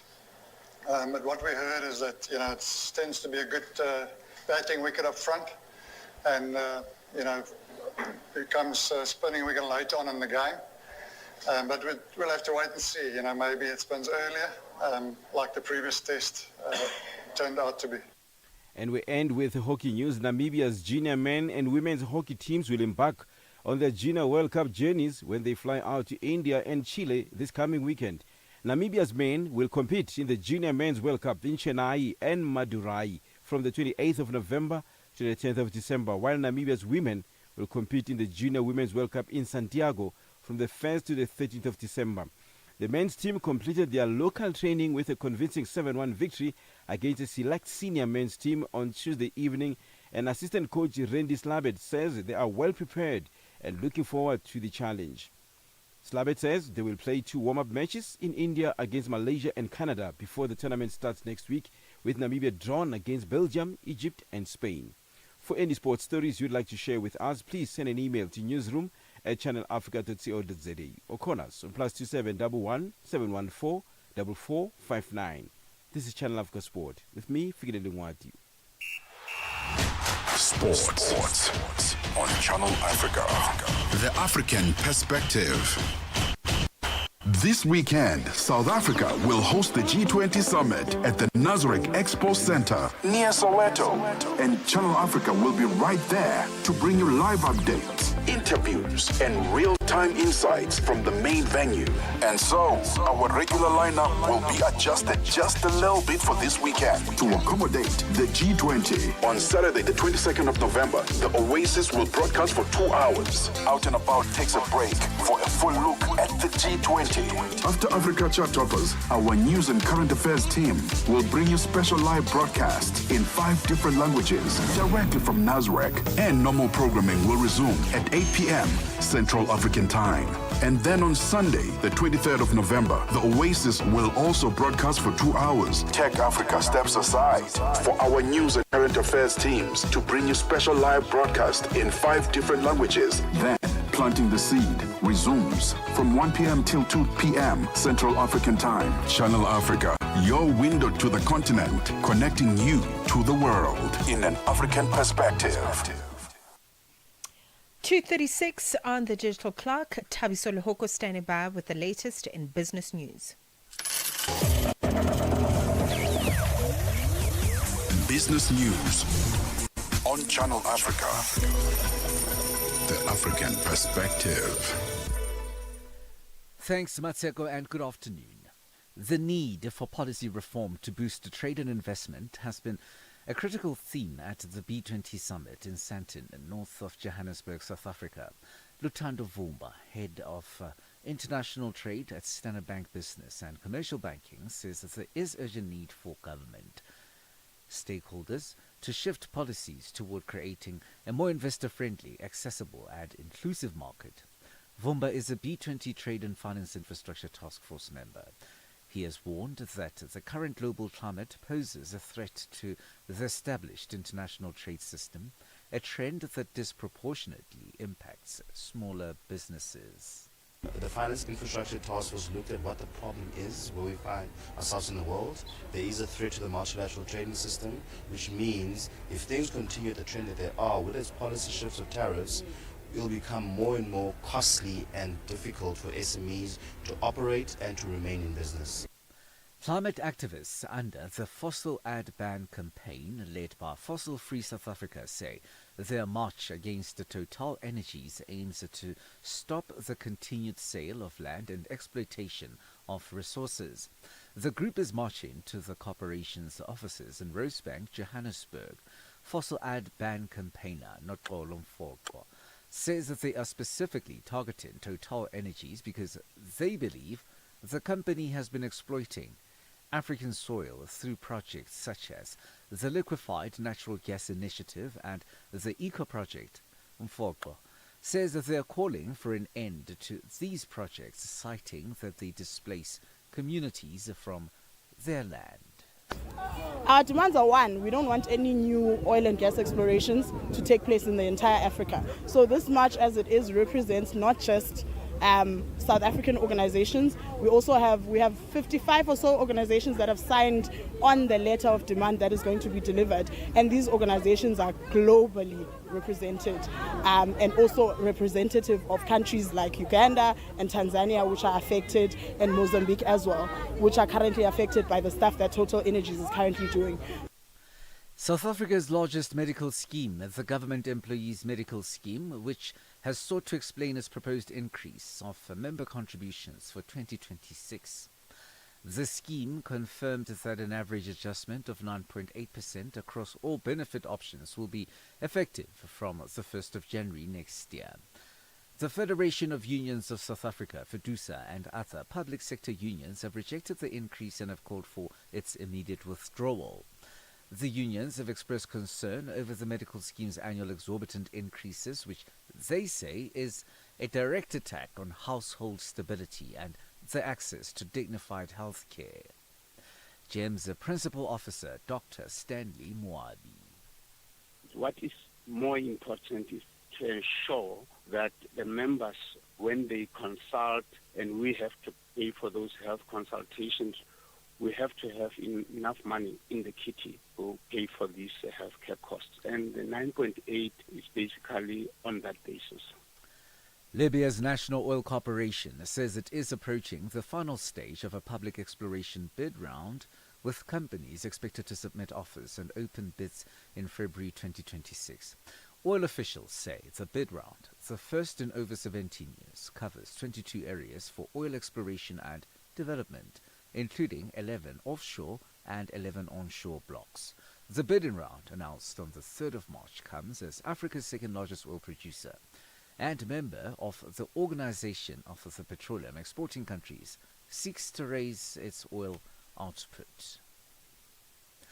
The dollar was riding high after federal minutes made a December U.S. rate cut seems less likely, and its strong gains against the yen prompted traders to ask whether Japanese authorities may step in to stop their currency sliding further. The dollar rose as high as 157.78 yen towards the end of the Asia session, its strongest since January. The yen's latest decline began after Finance Minister Satsuki Katayama said there had been no specific discussion about foreign exchange at a meeting with Bank of Japan Governor Kazuo Ueda. $1 in Nigeria is trading at 1,449 naira, Botswana 13.51, Kenya 129 shillings 7, and Zambia 22.72. The BRICS countries in Brazil, the dollar there will cost you 5.32, Russia 80 rubles 75, India 88 rupees 50, China 71.10, and here in South Africa the dollar will cost you 17 rand 18 cents. $1 is trading at 76 pence to the British pound and 86 to the euro. Gold for $1,069, while platinum is at $1,544 per ounce. The spot price of Brent crude oil is at $63.68 a barrel. For any business stories you would like to share with us, please send us an email. It's newsroom@channelafrica.co.za or call us on +2711 714 4459. For Channel Africa Business in Johannesburg, I'm Tabisolo Hoko. Business news on Channel Africa. The African perspective. Celebrate generosity. Celebrate you. Channel Africa. Life with gratitude. Visit our new website or download our new app today. Nkhanza zokhudza amuna ndi azimayi kapena kuti gender-based violence GBV zikuwononga mioyo komanso kuphwasula midzi. Zikuchitika m'manyumba, m'masukulu, malo ogwirira ntchito ndipo kwambiri mwakachetechete, koma sizikuyenera kupitirira. Mukazimva yankhulani. ngati mwakhuzidwa funani chithandizo chifukwa kusachita chilichonse sikuthandiza. Mverani kuma wairesi onse khumi asanu ndi anayi a SABC kuchokera lachitatu pa 23 mwezi uno wa Julayi kuti mumve zokambirana, malangizo, masewero, zionetsero za maphunziro ndi mafunso okhuza nkhanza za amuna ndi azimayi ndi akatswiri, anthu opulumuka ku nkhanzazi, kukhazikitsa lamulo komanso dziko lonse lokhuzidwa ndi nkhanzazi. Zonsezi pa wairesi yomwe mumayikonda ya SABC. Imbirani pa nambala 0800 428 428 kuti munene za nkhanzazi kapena kupeza chithandizo. Nkhanza zokhuza amuna ndi azimayi zimatha ndi inu. Uthenga ukufikani kuchokera ku SABC. We take no sides, none whatsoever. We are the upside. Thank you for staying with us. We're fast approaching 2:45 p.m. in Central African time. Still in conversation with my special guest in studio, Ayanda Kumete, who is an artist and also a gallery owner. Oh my goodness, I'm so glad I asked you to show me pictures of the gallery because I was trying to understand what a mobile gallery looks like. You know, is it like little shelves that are going to move around? It's an actual gallery, like it's an actual On space wheels. on wheels. Which is, man, it made me so happy to actually see the imagery.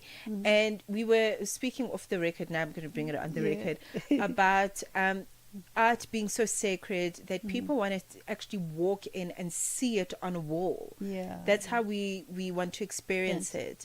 And yes, the online space serves its purpose, but in you, we've got to stay there. And I know we were supposed to talk about the upcoming, food and art, and we'll get there. But I want to give our listener a deep understanding as to the idea moving from your head into an actual gallery in this manner, and you were talking to me about how it's self-funded and all of that, which is so brilliant. But in your thinking of how you want people to consume art through the mobile gallery, what was your thinking? Because it looks absolutely beautiful. Thank you so much. Thank you. I'm also wowed by it as well. I mean, I knew I had the concept, and seeing it as well myself was like mind blowing. But how I'm seeing it, I want art to be accessible to anyone, everyone, everywhere. That's why I decided to do the mobile walk-in gallery, where it's most of the time it's not accessible to a lot of people in rural areas, in townships, So that is something that I wanted to bring in and see how people get to. I want them to have that experience of seeing the art in live, not only online. That's the reason. Okay, beautiful. So we mentioned that it's going to move to Umlazi, which is obviously your hometown. But where are you going to move this gallery? Because people got to see this art, girl. And now that it's mobile, there's a chance for that to happen. All the provinces I will go, like Cape Town, Joburg, all the provinces, Bloem, everywhere. It will be everywhere. It literally will be. It's on wheels, so it can get in any space. And I'm so excited to talk about it that I forgot to mention it's only just launching. Yes, it's launching on the 30th of November, which is on Sunday this month. Next week Sunday. Next week Sunday, which is around the corner. Where is the launch? Is there a place where we can come and support the opening of the gallery, as it were? Yes, exciting. Yes, it will be at Moses Mabhida at Fresh Food with Tuladu. So it's a restaurant where I'm actually collaborating with they'll be hosting me. So I'll bring the mobile gallery to the restaurant, and then we'll be displaying the works in the restaurant and in the mobile gallery, so people get to experience the mobile walk-in gallery. Okay, I get it now. So you're launching with the food meets art. Art, yes. So, okay. So food meets art. So the restaurant, we're collaborating. So we'll the food and the art blending together. Okay, talk to me about the artists then that are going to be, launched as part of the gallery's mission. What do the artists represent at this time? Because I would imagine there's a specific message, that you want to put out, whether it's about the artists themselves or whatever is happening in society, or perhaps a blend of all of that. I think it will be a blend of all. It's emerging artists and also mostly female artists are like not in the art. A lot of them are not in the art space. So I'm bringing more women in the art space. So you'll see a lot of female artist work on the more at the exhibition more than and then also it was work that was done few months ago, which was under the Empowered Voices, which we did at Panzi Museum. It was an exhibition for just women, and so those some of the works will be at the launch, and also the Empowered Voices exhibition's work will be displayed there. Okay. Mm-hmm. Well, that is very exciting. Yeah, very exciting. I mean, for artists that want to perhaps be mentored by you, or to learn from you, where can they experience your work, or perhaps even interact with you and start that relationship with you? They can go to my website at imartgallery.com. And then also Instagram, which is ayanda.imartgallery, and also TikTok. So you can DM me. You can also get my details on my website as well, which is my online gallery. Yeah. Okay. I want us to take a quick break, but when we come back, we're going to wrap up with Ayanda Kumete, and we're going to talk about, first of all, how you can get tickets to come and experience the mobile art gallery for the first time. And then we're going to just talk about expansion. There's so much possibility for this work. Stay tuned. This weekend, South Africa will host the G20 Summit at the Nasrec Expo Center near Soweto. And Channel Africa will be right there to bring you live updates, interviews, and real-time insights from the main venue. And so, our regular lineup will be adjusted just a little bit for this weekend to accommodate the G20. On Saturday, the 22nd of November, the Oasis will broadcast for 2 hours. About takes a break for a full look at the G20. After Africa Chart Toppers, our news and current affairs team will bring you special live broadcasts in 5 different languages directly from Nasrec. And normal programming will resume at 8 p.m. Central African Time. And then on Sunday, the 23rd of November, the Oasis will also broadcast for 2 hours. Tech Africa steps aside for our news and current affairs teams to bring special live broadcast in 5 different languages. Then, Planting the Seed resumes from 1 p.m. till 2 p.m. Central African Time. Channel Africa, your window to the continent, connecting you to the world in an African perspective. The G20 Summit, through African eyes, live updates, and expert voices, only on Channel Africa. The Upside. On the Upside, your voice matters. We're opening gateways into the African continent through art with Ayanda Kumete. Ayanda, I am art, actually is how I prefer to say it, because and also a lot of Ayanda's work there's a strong thread of mentorship in the work that she does, as you've heard through the conversation. But yes, we're talking about her launching her mobile art gallery with the Food Meets Art that's going to be taking place. And it is a 2-sensory space where you can eat and also consume art and also buy it and support the artists. So, Ayanda, in us trying to get tickets, where shall we go to the website to just get the tickets and come along? Yes, you can go to the website. Also, you can go to Fresh Food with Tuladu's Instagram page. Then you can get details for the tickets. Yes. Stunning. Your own art? Is it going to be in the gallery? No. Not this time around. No, I just want to give other artists. But when we did the Empowered Voices, my art was there as well. I was one of the exhibiting artists that was exhibiting. Yeah. And because mentorship is such a big thing for you, I would imagine that people look up to you because of the subject matter that you approach in your art. Yeah. Do you want to talk about what that is, especially right now? There's a lot that art can be responsible for in terms of messaging and delivery. Yeah, for example, the exhibition that I did, which was Empowered Voices, it's an exhibition where we wanted to share the stories with as women, that there is things that we go through, but if we work together, it's something that you can build one another through that. So I collaborated with YFC KZN, which is they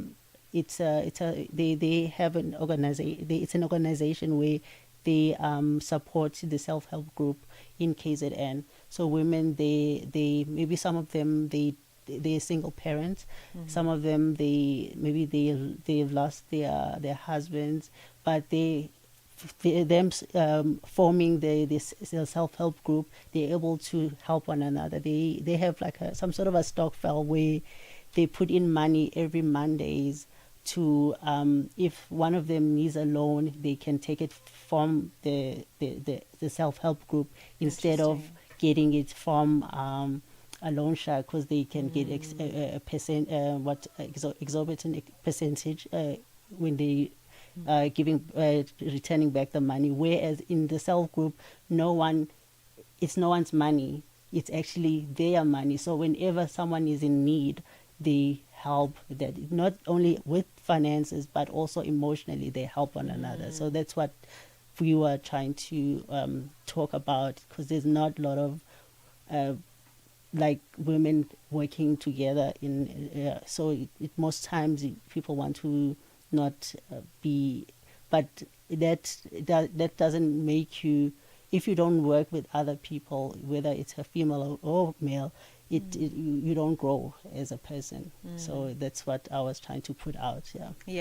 So my exhibition, they always have a purpose. There's a purpose in all the exhibitions that I curate. I think that's beautiful. Art as social work, art for healing, art to build bridges, and connect us and connect women, which is so important in healing the feminine space through artistic expression. And thank you so much for joining me. It's such a big, beautiful conversation, thank you. Allowing me to tap into your mind this way and to see how you think and how you attach meaning to mentorship. Because it's so easy to just throw around the word because it sounds nice, but you are actually attaching meaning and doing the work. So that's it's wonderful. Not easy, but I love what I do, and I like to see people grow and flourish, and seeing what they do with their talents, they can go very far. Yes, they can. Big love. Thank you. Big love to you. You are a star in the Thank galaxy. you. Ayanda, IamGallery.com. Please check out the website. Ayanda's work is on there, but also with her mentorship work, you'll be able to experience other artists through the gallery that's online. And then Food Meets Art. Okay, on the 30th of November at the Moses Mapida Stadium. Remind us the restaurant again. It's Fresh Food with Chuladu. There we go. Yes, Chuladu. Chuladu. Okay, that's Ayanda Kumete, folks. Please check her out online. Such incredible work that she's been doing over. Listen, it's been almost 2 decades, actually. Almost 2 decades of doing this work.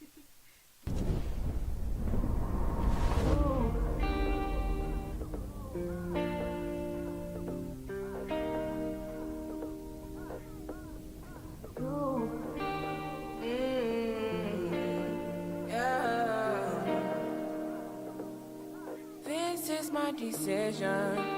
This is my decision. I don't think you listen. You listen. I don't think you listen. For me to come out, it must mean I'm a teacher. It must mean I'm not the same. It must mean I'm on your case. For me to come out, it means that I'm not teacher. I want to show you my world. Give me one break, I need faith. Faith to believe you, faith to receive you. Give me something I'm lacking. I don't need nothing. You are my everything. Only me and you. Only me and you. Only me and you. Only me and you. Only me, only you. Only me and you. Only me and you. Only me and you. Only make me your matter. Make me your matter. Make me your matter. Show me something. Make me a person. Make me a person. Give me one break. I need faith. Faith to believe you. Faith to receive you. Give me something I'm lacking. I don't need nothing. You are my everything. Only me and you. Only me and you. Only me and you. Only me and you. Only me, only you. Only me and you. Only me and you. Thames with her unforgettable voice coming through with Me and You. Thank you for staying with us on Channel Africa. A pleasure to bring you the upside for the Thursday edition. We're on until 4. We are going to be looking at the G20 Social Summit that opened this week, of course, and looking at a strong call for children across the continent who say decisions or who make decisions about the future that only they can make. Okay, that's what we're going to be looking at. The youth demand at the seat or demanding a seat at the table, as it were, for South Africa's G20 Social Summit that is opening its gates for the world and the African continent. It is 3 p.m. in Central African time. Let's check in with the news. Jolene Tulungwepe is standing by. SABC News. The African Perspective. Thank you, Zako. Top stories are Sawa. South Africa's president closes the G20 Social Summit, and the European Union urges the bloc to help with the Russia-Ukraine peace plan. Good afternoon. South Africa's President Cyril Ramaphosa has described the G20 Social Summit as a historic milestone for global cooperation. He was speaking at the end of the 3-day civil society gathering in Boksburg in the east of Johannesburg. The meeting brought together almost 5,000 delegates, including young people and women. The idea of the social summit started in Brazil, and South Africa expanded it from 14 social groups to 22. South Africa's social summit boasts the introduction of 7 legacy projects. Ramaphosa says the summit has given practical meaning to global solidarity. What we are doing through the G20 summit, by holding a number of other G meetings, which I'll speak about in a little while, that we are having a G100, a G1000, and that is true. We are having a G million because we are about inclusiveness, bringing people together, and this summit, possibly the best of all the G summits that we are going to have. History too will record this year as a milestone for global cooperation. Meanwhile, police visibility has been intensified in various hotspots to ensure the safety of delegates and visitors coming to South Africa in their numbers for the G20 Leaders Summit in Johannesburg. Traffic volumes are expected to surge. Law enforcement authorities and other private security stakeholders have been deployed at all ports of entry ahead of the weekend summit. Nomtsikelelo Mtabela reports. Border Management Authority says security has been beefed up at the identified ports of entry for the G20 Leaders Summit in order to mitigate any criminality that may occur. Heads of states from various countries have started arriving for this monumental conference that is the first of its kind to be hosted here on the African continent. The G20 Leaders Summit brings together global leaders to discuss economical, political and social initiatives. Sudan's military-led government has welcomed renewed efforts by the US and Saudi Arabia to end the country's civil war. The BBC's Aksia Wandera has the details. Sudan's military leadership says it supports efforts to achieve a just and fair peace and is ready to engage seriously to move talks forward. It had previously dismissed US-led mediation efforts because of the involvement of the United Arab Emirates, which it accuses of backing its rivals, the Rapid Support Forces. The shift came hours after President Trump announced a renewed American initiative on Sudan after what he said was a direct appeal from the visiting Saudi Crown Prince. The African Union Commission is set to host the 10th Specialized Technical Committee on Gender Equality and Women's Empowerment at the pre-CSW 70 consultations from today in Addis Ababa. The high-level hybrid meeting brings together AU ministers responsible for gender and women's affairs and their experts to deliberate on key continental and global policy on gender equality and women's empowerment. It will include a plenary next week, Thursday. The European Union's Foreign Police Chief, Kaja Kallas, says Ukraine and the rest of Europe must be involved in any peace plan amid Russia's continuing full-scale invasion. Her comments come as senior U.S. military officials visit Ukraine for talks amid reports Washington and Moscow are proposing that Kyiv should surrender territory and limit the size of its military. Kallas says all parties must be included. What we as Europeans have always supported is a long-lasting and just peace, and we welcome any efforts to achieve that. Of course, for any plan to work, it needs Ukrainians and Europeans on board. This is very clear. Also, we have to understand that in this war there is one aggressor and one victim, so we haven't heard of any concessions on the Russian side. Recapping the top story of this hour, South Africa's President Cyril Ramaphosa has described the G20 Social Summit as a historic milestone for global cooperation. He was speaking at the end of the three-day civil society gathering in Boksburg in the east of Johannesburg. For any news stories you would like to share with us, please do send an email to newsroom@channelafrica.co.za or call us on +27 11 714 4459. For Channel Africa News, I am Jolani Tulo Wepe. SABC News. The African perspective. Time to stay informed, inspired, and connected to the ideas driving Africa forward. The Upside on Channel Africa, the African perspective.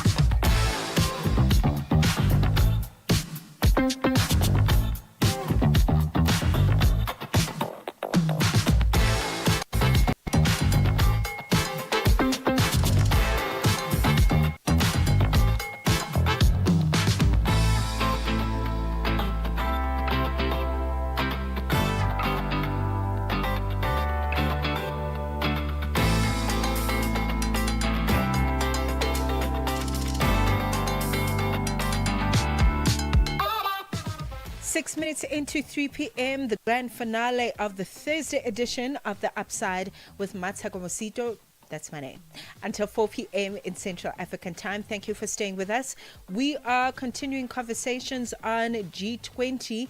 We spoke to our program manager at Channel Africa, Abong Letumago, who was giving us a sense of how we're going to shape conversation and tell the story of the G20 from an African perspective as a channel through our informal knowledge building, but also with our other umbrellas when we look at the various language desks that we've got here. So the French desk is going to be broadcasting live, Kiswahili, the Chinyanja desk, as well as Portuguese and English. So look out for the work that we're going to be doing. It really is going to contribute in terms of telling the story of the G20 summit.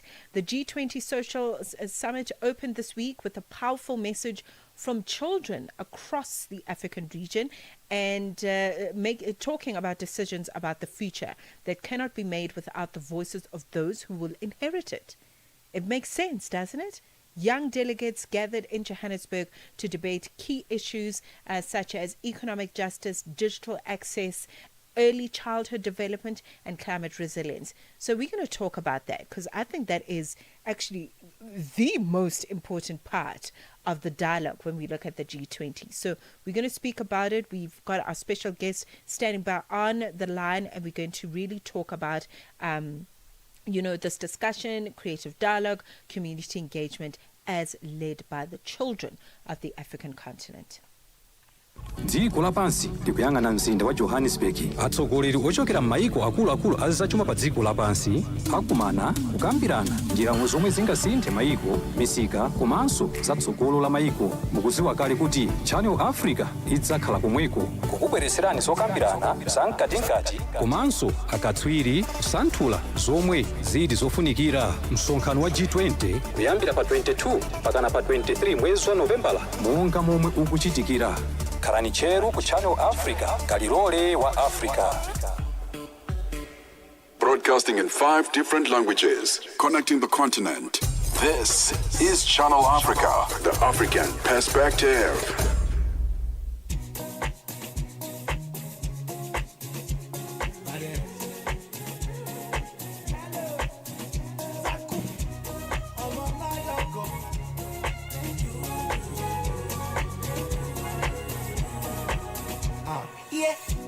Money na whining, I know they do what you know, cause I need. I'm a logo, don't die your timing.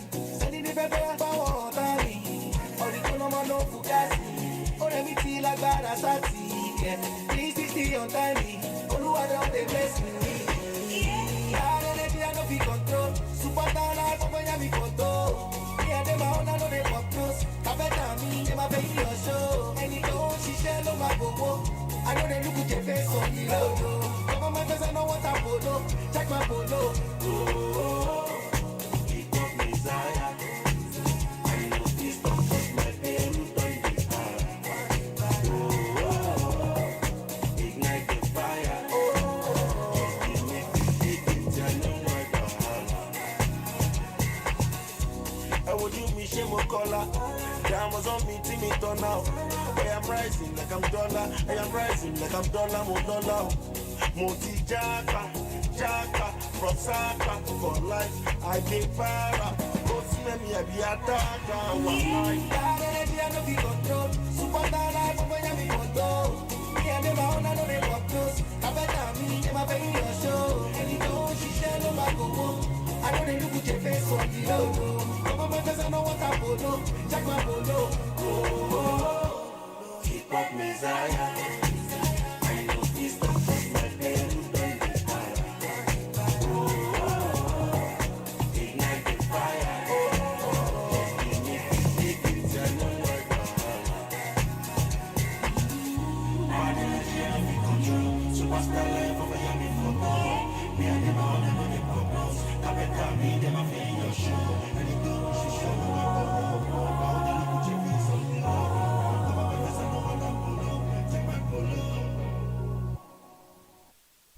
Thank you for staying here. Zon coming through with Hip Hop Messiah on Channel Africa as we open gateways and conversation really that matters when it comes to what is happening on the African continent. A pleasure to have you join us in the final hour of the show.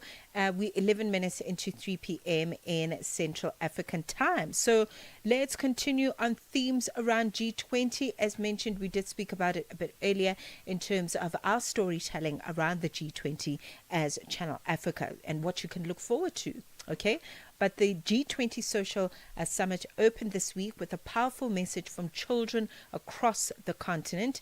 Decisions about the future cannot be made without the voices of those who will inherit it.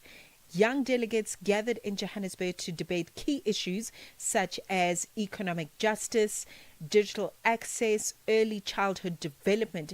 Very key alongside that is matters around climate resilience as well.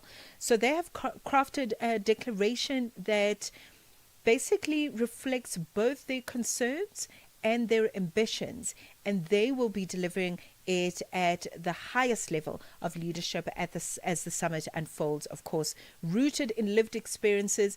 Their message underscores the the belief that young people must play an active role in shaping the policies that affect their lives. Through open discussions, creative dialogue, community engagement is another really important one. The delegation highlighted how global challenges are already shaping classrooms and childhoods on the African continent. And as the summit continues, of course, we're going to see what the recommendations will be as presented through the public events and formal sessions as we see them. I've got a duo of guests this afternoon that are going to be joining me as we shape this conversation around what took place at the Social Summit. Mmaseko Mosito, Network Mobilizer for Hold My Hand and part of Children 20, as well as Punyelezo Mokhalane, who's joining me as a young person. Welcome to the both of you. Thank you very much for joining me this afternoon. A pleasure to have you on. Thank you for having us. We are delighted to be part of this discussion. Thank you. I think either of you can take this question because this year's G20 Social Summit puts children's voices at the center. Which makes a lot of sense to my ears, that's for sure. But talk to me about what stood out to you about perhaps how this young delegation was able to articulate concerns and hopes for the future. Maybe we can start with you, Punyelezo. Well, I attended the Children's Pre-Summit last week, which helped me and many children to come together and share our voices, our perspectives on all of these thematic areas. Because of our different backgrounds, we gave so much insight. It was so broad. We included children with special needs as well. They were also able to voice out their opinions and add towards the declaration, which was something very, I'd say powerful, because we don't always include them in these discussions. So yes, and this week during the G20 summit, social summit, we have been going more and getting into depth with this declaration. Okay. This is us in conversation with Punyelezo Mokhalane, that's the voice that you're hearing, joined as well by Mmaseko Mosito, who is Network Mobilizer for Hold My Hand and part of Children 20. And we are looking at declarations made by children who really are the future. So we cannot host a summit and leave the voices that are going to inherit this future behind. And that's what the conversation is layering this afternoon. Let's take a break and come back.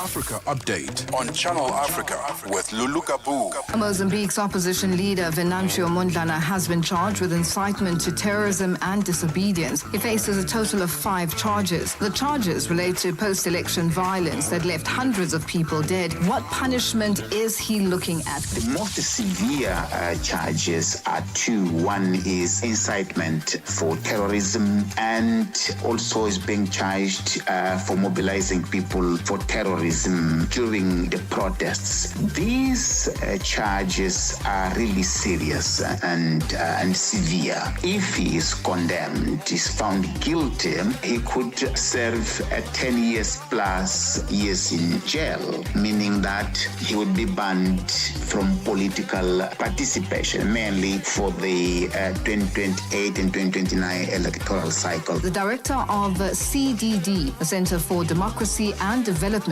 Adriano Novunga. Africa Update with Lulu Kabu, 12 to 1 p.m. Central African Time. The G20 Summit through African eyes, live updates, and expert voices only on Channel Africa. All right, a very important conversation that we're having in the final hour of the Upside, looking at the G20 Social Summit that opened this week with a powerful, very relevant message from children across the continent. And they also want a seat at the table to make the decisions about their own futures, about what their childhoods are going to look like, about development, around how climate is going to affect them, and how they move around, not only in the continent, but the rest of the world. And also, I think such a relevant conversation for us to hold on the program, as today is International Children's Day. If I'm not mistaken, the 20th of November is designated by the United Nations to acknowledge and observe World Children's Day. On the line with me this afternoon, I've got Mesuli Kama, Network Mobilizer for Hold My Hand and part of Children 20. Punyelezo Mokhalane as well joining me as a young person who has a lot to say about these declarations. Let me bring you in, Mesuli. Talk to me about the network mobilization work that you do with Hold My Hand. What is the work of your organization? Yes, thank you very much. At Hold My Hand, we support the national strategy to accelerate action for children, which sits in the presidency. Our work really is to mobilize all of society for action for children.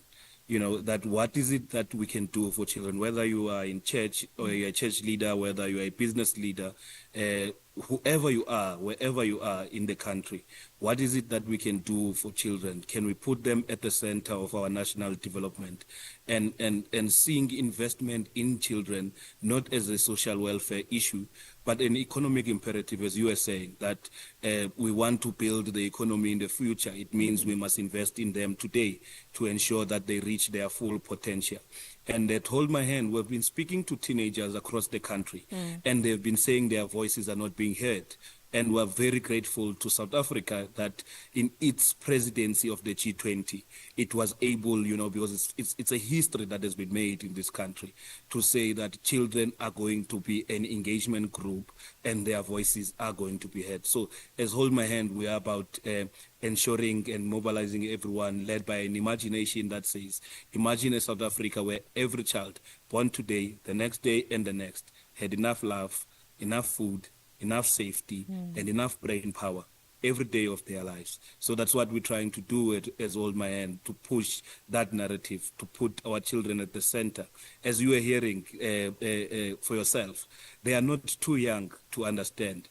They are not too young to lead, and they are not too young, to participate and contribute to the decisions that must be made about their future. Absolutely, never too young at all to talk about how would like the Africa that they would like to live in this day and age. Mesuli, so just based on what Mesuli is saying, talk about just some of the urgent issues for you as a young person. What themes are urgent to put on the table by children at this time?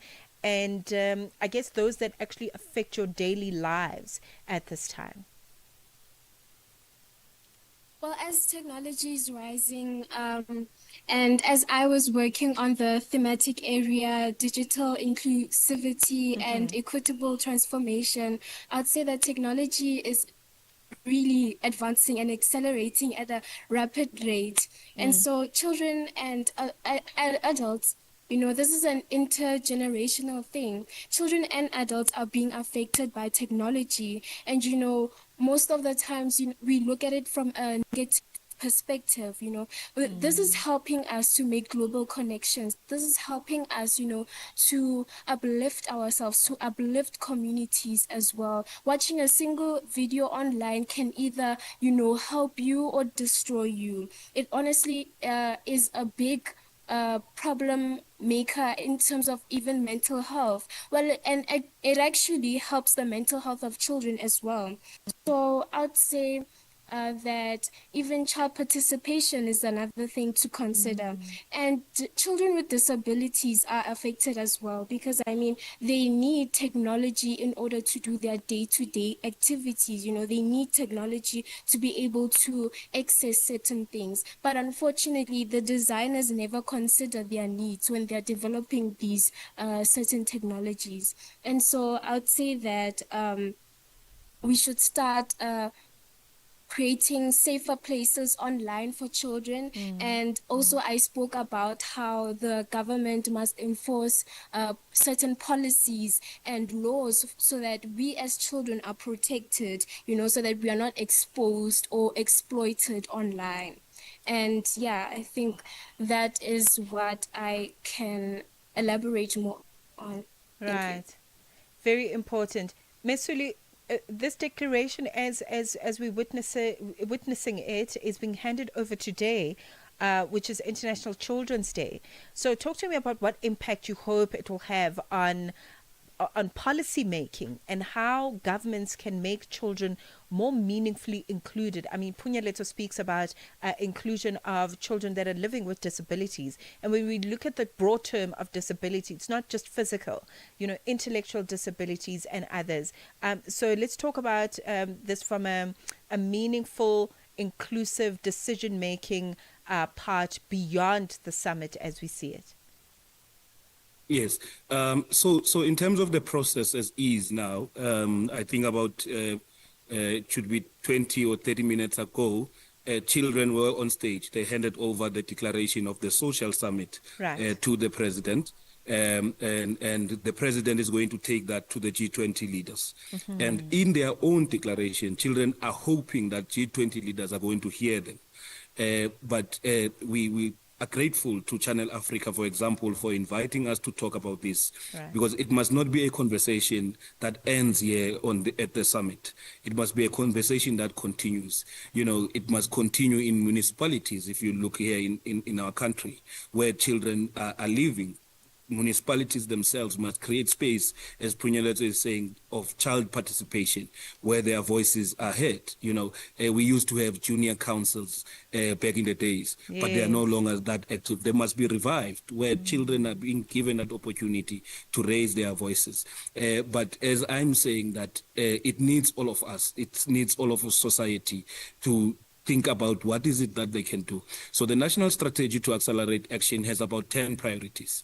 And in those priorities, as you guys were conversing now, there is giving children that are living with disabilities the same opportunities as others. And as you say, there are many disabilities. There's also the issue of newborn babies who are not picked up early in terms of their loss of hearing. There's also the issue of visual. You know how hearing is important for learning, even visual, how it's important for learning. How do we as a country start to have universal newborn hearing screen?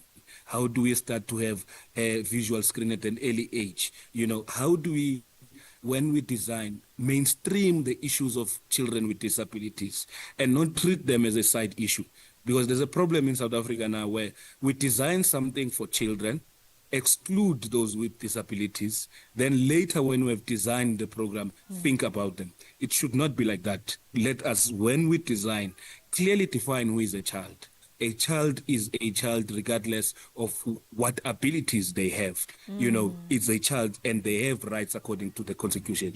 So when we design, and we're saying this to all designers, as my co-leader here was saying, they must think about these children. So if you are doing a program, if you are building a school, for example, why are we still building schools that not have ramps for children who can't walk? Because we know that there are these children. Why do we want to build a school and then later think about accessibility for children with disabilities?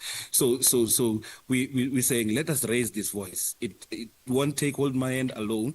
It will take you. I imagine a situation where Channel Africa on a particular day has a slot that it has for children, where you just talk about children. Whatever it is, there's a lot to talk about. There are many of these leaders. They are found in schools. They are found in the Nelson Mandela Children's Parliament. They are found in other programs. They are found in RCLs, as I'm saying. Find them.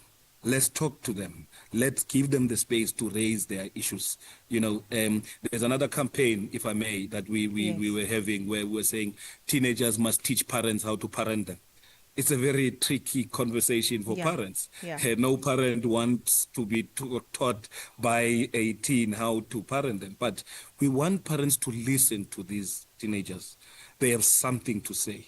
They are innovative. I was blown away. I wish you were here when we were having the pre-summit, how they were positioning, representing their views on these issues, digital transformation. And as she's saying, what I liked is that they were not only talking for themselves. As they were talking, they were saying, well, we might have the gadgets. There are still those who do not have devices in the deep rural areas. They don't have data. Let's think about them. So you will see their declaration. It covers all ground, and it will take all of society, as I'm saying, that we must put children at the center of our development. It can't be that, as, for example, recently in Gauteng, 40 children in a year died because of malnutrition. How can that happen in a country that does not have issues of food insecurity, where we have about 10 million ton of food that is wasted, but we still have children that are dying because of hunger? So it takes all of us. That's what we're trying to drive. That's what they are trying. That's the cry they are really presenting here to say, hear them, hear their voices. Let's put them at the center. Let's love them, and let's make sure that they're safe and protect them. This is so important, and it's really just so good to meet the acquaintance of Hold My Hand, holdmyhand.org.za, should you wish to just acquaint yourself with the community and the work that they are doing in really involving children, and also building spaces for children and teenagers to be able to express themselves fluently in this manner. Thank you, Mesuli. Punyaleto, just to wrap up with you, talk to me about how you wish to be protected, because these are big stages and there are big themes that you are addressing, from technology to climate resilience to the protection of children. How would you as a child like to be protected as you have these conversations, but just in how you move around and express yourself? How would you like to see safe spaces being created for you to continue to share your message at this level? Well, I would like to, vision myself, as a young girl, to be able to walk out at night knowing that I won't be in danger, not having, certain fears and anxieties because of, the gender-based violence rise in Southern Africa. I would like to have more platforms and more safe spaces in our communities, whereas when we may be facing family issues or maybe bullying or any sort of social ill that we are facing, we can reach out to. I'd love to have more online safety spaces that I can reach out to whenever I have a problem online. Even anonymous text, we could start establishing we could start establishing programs that we could reach out to anonymously, for those children that aren't comfortable with, talking to people about these situations. Because, in this world, this is, it's very unfortunate that we have so many people with mental health conditions and they are too afraid to speak up. Because, these are the things that empower us, to live more, to explore more, and build up our confidence as a whole. So I'd love to be in a, world that is safer, more, that listens when we cry, that has empathy, overall. And yeah, I think that is the kind of world that I want to live in as a child, as a girl, and as a better future for ourselves as children. Because the government makes laws and policies that are affecting us, and we want a seat on the table. We want to be able to voice out our problems, not the other way around. And as I've quoted before, there is nothing for us without us. And so, yeah, I would love to live in a world like that. Thank you. Thank you so much, Punyeleto. All the best. You are so brave, and but also I love just the autonomous nature in which you're approaching this work. I think it's wonderful. Melusukama, thank you as well for your voice, and also Hold My Hand, really doing the work in terms of putting forth recommendations that can be carried forth into policy and action. And action at the end of the day. Very, very important and significant work. The voice of Melusukama, who is network mobilizer for Hold My Hand and part of Children 20, as well as Punyeleto Mokhalane joining me on the line this afternoon. Such an important conversation. It is 3:32. So sorry, Figile Lungwati standing by on the sports desk. Sports on Channel Africa. The African perspective. Let's continue with the football news this hour. South African Premiership side, Kaizer Chiefs winger Asanele Velebai has admitted to being a bit nervous ahead of his first CAF Interclub group stage match, but is comforted by being surrounded by experienced teammates. Obviously, a big moment for me. It's my first time traveling to Africa, to Egypt. I know it's going to be a difficult one, but looking forward to it. We've watched the league. I've watched the league before, and I know it's difficult, but yeah, we're looking forward to it as a team. Obviously, for me, I'll be honest, I'm a bit nervous. But yeah, with the guys in the team, experienced the Biza, Bruce Pavuma, all the guys that have played before have been, helping me closely. And yeah, with them, I trust them, so yeah. St. Eloi Lupopo head coach Guy Bukasa is drawing on his own experience of having coached in CAF Interclub and international competitions as he readies to serve his suspension. For us, the first thing is not to concede. Obviously, we are going for the 3 points, but I think us not conceding will put us in a better place. So yeah, the main thing for us is to obviously win, but we don't want to concede as well. On to cricket news. The International Cricket Council, ICC, has unveiled the match schedule for the ICC Under-19 Men's Cricket World Cup 2026, which will be co-hosted by Zimbabwe and Namibia from the 15th of January to the 6th of February 2026. 16 teams will compete across 41 matches, culminating in the final at the Harare Sports Club on the 6th of February. Let's end with hockey news. Namibia's junior men and women's hockey teams will embark on their Junior World Cup journeys when they fly out to India and Chile this coming weekend. Namibia men will compete in the Junior Men's World Cup in Chennai and Madurai from the 28th of November to the 10th of December, while Namibia's women will compete in the Junior Women's World Cup in Santiago from the 1st to the 13th of December.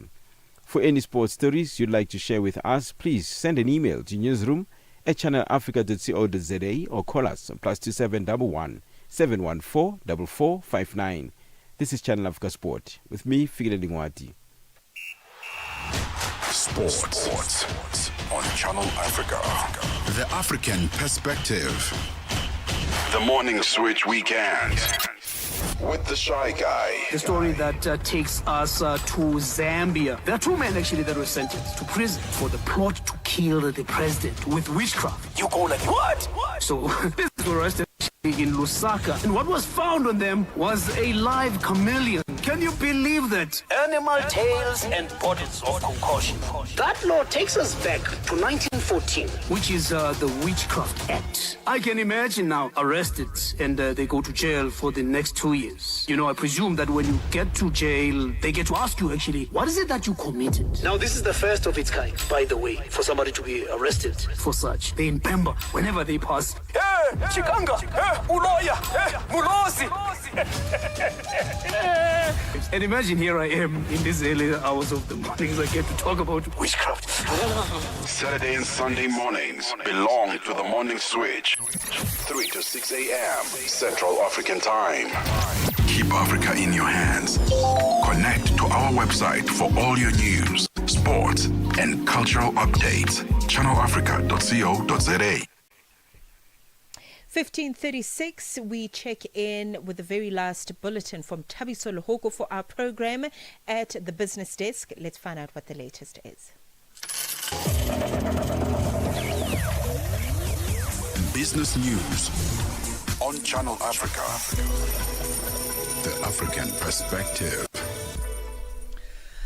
Thanks, Mmatsheko, and good afternoon.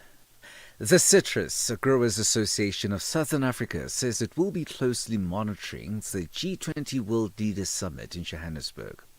The commercial farmers believe that the summit will help create a conducive environment for export. The citrus producers attribute the success of the previous season to favorable trade conditions facilitated by government. The CEO of Rosley Citrus Farm in Groblersdal in Limpopo Province is Charles Rousseau.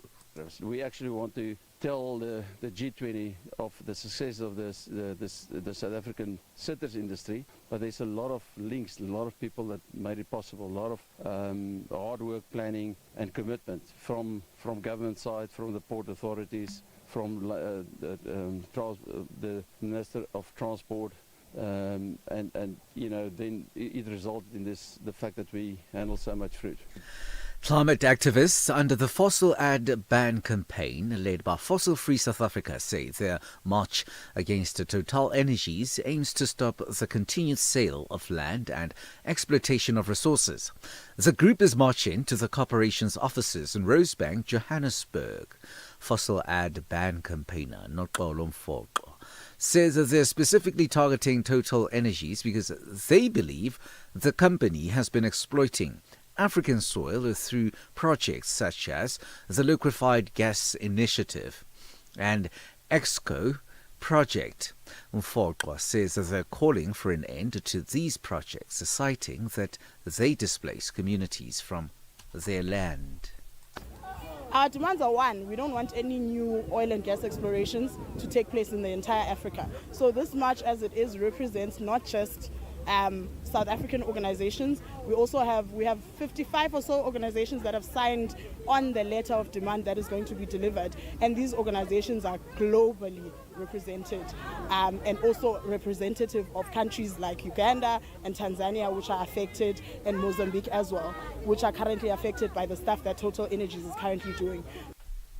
South Africa's Reserve Bank Governor, Lesetja Kganyago, has announced that the repo rate will be cut by 25 basis points, meaning that the prime lending rate will decline to 10.5%. Kganyago made the announcement in Pretoria after the three-day meeting of the Monetary Policy Committee. The rate cut was widely expected. Kganyago says that the bank continues to closely monitor inflation. Libya's National Oil Corporation says it is approaching the final stage of a public exploration bid round, with the companies expected to submit offers and open bids in February 2026. Oil officials say the bid round, the first in over 17 years, covers 22 areas for oil exploration and development, including 11 offshore and 11 onshore blocks. The bidding round, announced on the 3rd of March, comes as Africa's second largest oil producer and member of the Organization of the Petroleum Exporting Countries seeks to raise its oil output. The U.S. tech giant Meta has been ordered to pay more than $500 million to Spanish media outlets as compensation for unfair competition over the sale of digital advertising using personal data. The BBC's Mimi Swabi has this report. A court in Madrid has said Meta violated European data rules by using customer information to run targeted ads on its social media platforms, such as Facebook and Instagram, without their consent. It's now being ordered to pay damages to 87 media companies. The judge ruled that the tech giant had gained a significant advantage over its competitors by harvesting personal and protected data from millions of social media users. Spain's main media association accused Meta of systematically breaking the law over a 5-year period, earning the company more than $6 billion. $1 in Nigeria is trading at 1,449 naira. In Botswana, it's at 13.51. Kenya, 129 shillings 7, and Zambia, 22.72. The BRICS countries in Brazil, the dollar there will cost you 5 ruble 32. Russia, 80 rubles 75. India, 88 rupees 50. China, 71 10. And in South Africa, the dollar will cost you 17 rand 18 cents. $1 is trading at 76 pence to the British pound and 86 to the euro. Gold, $4,069, while platinum is at $1,544 per ounce. Brent crude oil is at $63.68 a barrel. For any business stories you would like to share with us, please send us an email to newsroom@channelafrica.co.za or call us on +27 11 714 4459. For Channel Africa Business in Johannesburg, I'm Tabiso Lohoko.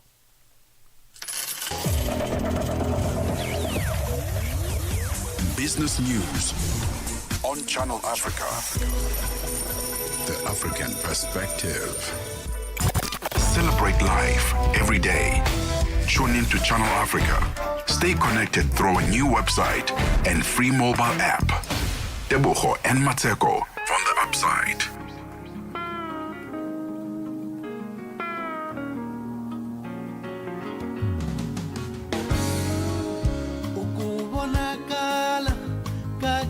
muranga uvangamisa masiku ya mino unyeleti ya mino uvoninga vusiku byanga ungwangulatilo wanga unyika muhlovo eka vutomi bya mino bya mino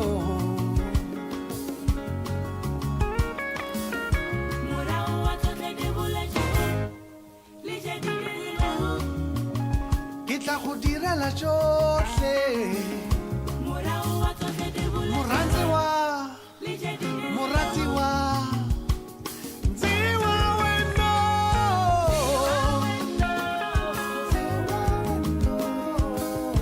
a ku na lexi nga hi hambanisaka mina na wena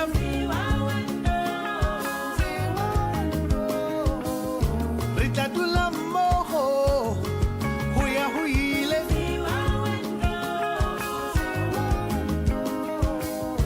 a ku na lexi nga hi hambanisaka mina na wena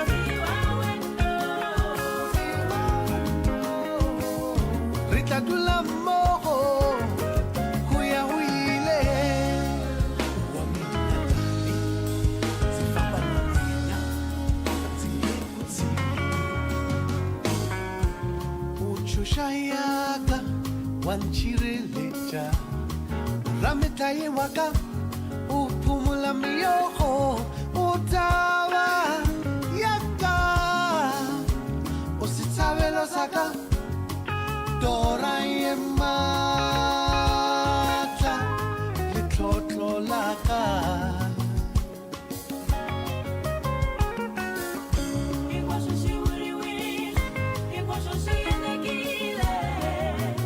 ndzi ta ku endlela hinkwaswo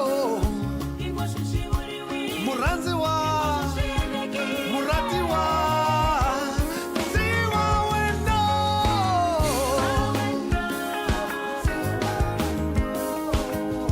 a ku na lexi nga hi hambanisaka mina na wena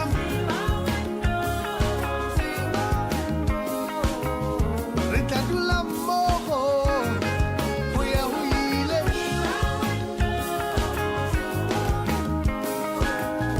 a ku na lexi nga hi hambanisaka mina na wena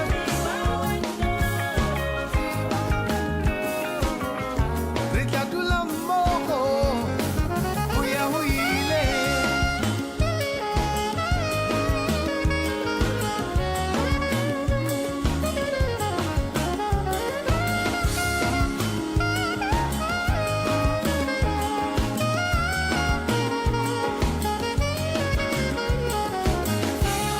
masiku hinkwawo mikarhi hinkwayo ku fika laha ku nga heriki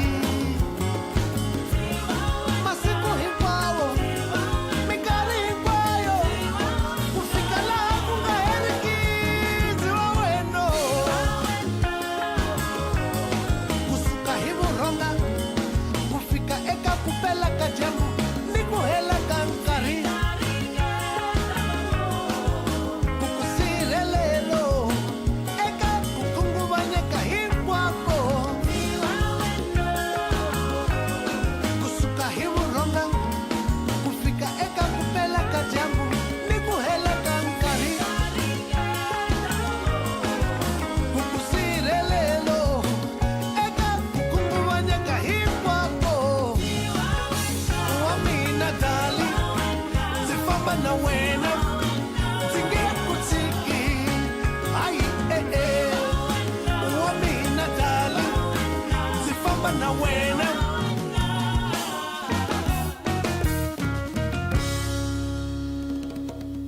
If it's news and current affairs, leading opinions, and thought leaders that get you groove, this is your home. The Upside. So easy.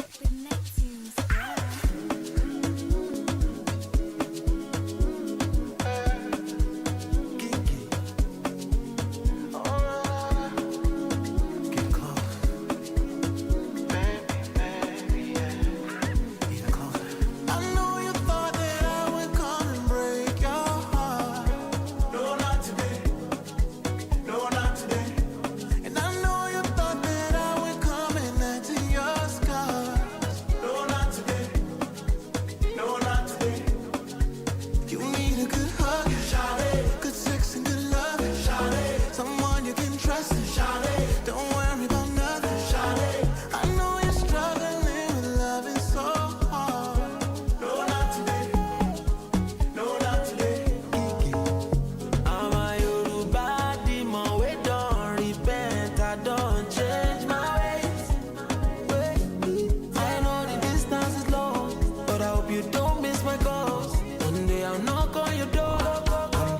I'll prove it all. Shall we go to the matter? Make we solve and cup and every time make you go better. I might be dangerous, but I'm on your side, on your side. I know you thought that I would come and break your heart. No, not today. No, not today. And I know you thought that I would come and let to your scars. No, not today. No, not today. You need a good hug, Charlotte. Good sex and good love, Charlotte. Someone you can trust, Charlotte. Don't worry about nothing, Charlotte. I know you're struggling with loving so hard. No, not today. No, not today. Overeater, overeater, overeater, overeater. Girl on fire, traumatized creature. Love and protect you like my sister. Mona Lisa, Mona Lisa, Mona Lisa, Mona Lisa. Speak of you highly and love you deeper. Open your doors, run you a hot bath, open your pores. Grapes and top wine, open your jaws. I'm nothing like them other niggas from before. I'm fighting a stereotype, I'm going to war. Let's go MIA, elope on the shore. Mrs. Me, them legs are gold, I'm Mr. T. Keep them around my neck till I forget to breathe. I just want to listen to you. Tell me all of the things you want. Tell me all of the things you need. Just sit back and listen to you. Hold you close while I hear you out. We so close I can hear you breathe. 'Cause nothing will matter, 'cause nothing's the same. 'Cause when you're with me, let your past be your pain. 'Cause I won't glad you won't repeat the pain, the pain, the pain. I know you thought that I would come and break your heart. No, not today. No, not today. And I know you thought that I would come and let to your scars. No, not today. No, not today.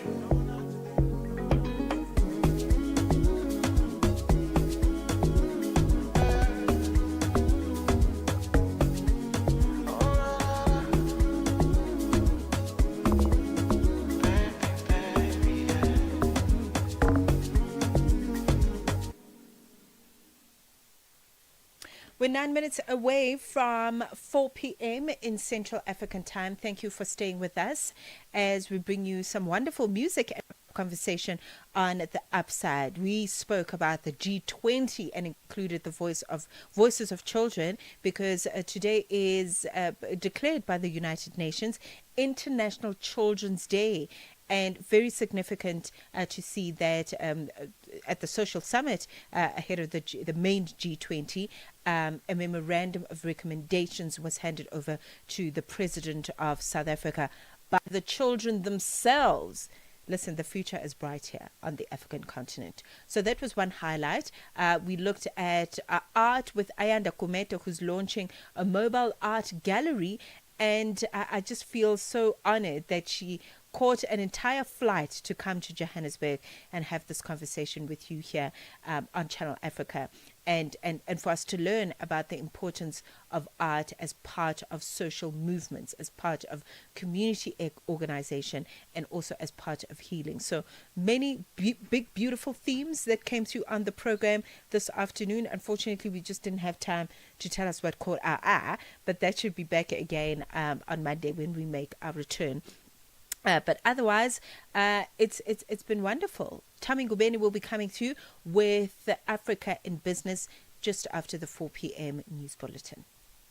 The Upside with Tebogo Likuleni and Mmatsheko Mosito, bringing Africa's voices to the world.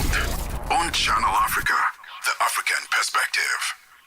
This is The Upside for the best African vibes, groundbreaking content. In this episode of Channel Africa Conversations, Peter talks to Dr. Thulisile Buddha, an academic, author, and an expert in indigenous knowledge systems. Join us for a compelling discussion on preserving African languages and traditions in the digital era. Dr. Tulisile unpacks the role of educators, explorers, and how technologies like AI can support cultural preservation, and challenges us to rethink how we honor African heritage. You can find the episode on YouTube, SABC Plus, and on our website, channelafrica.co.za. This episode is a must-listen for educators, creators, and change makers across the continent. Channel Africa, the African perspective.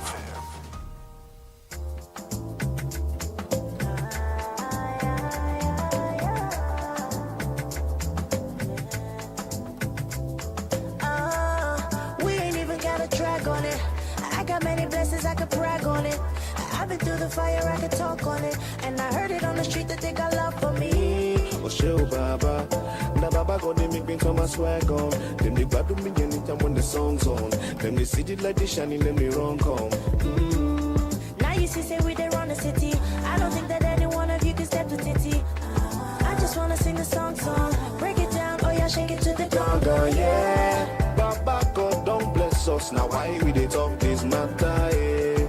Some people want to pull me down, I still they walk, eh?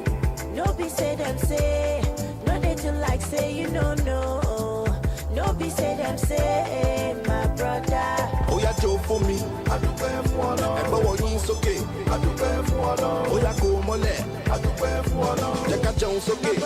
If I start to talk, the thing where I don't take my eyes, see we no going. My brother, we no going. If I start to count, the thing where my back on it don't do we no going. My sister, we no going. If I start to talk, the thing where my back on it don't do we no going.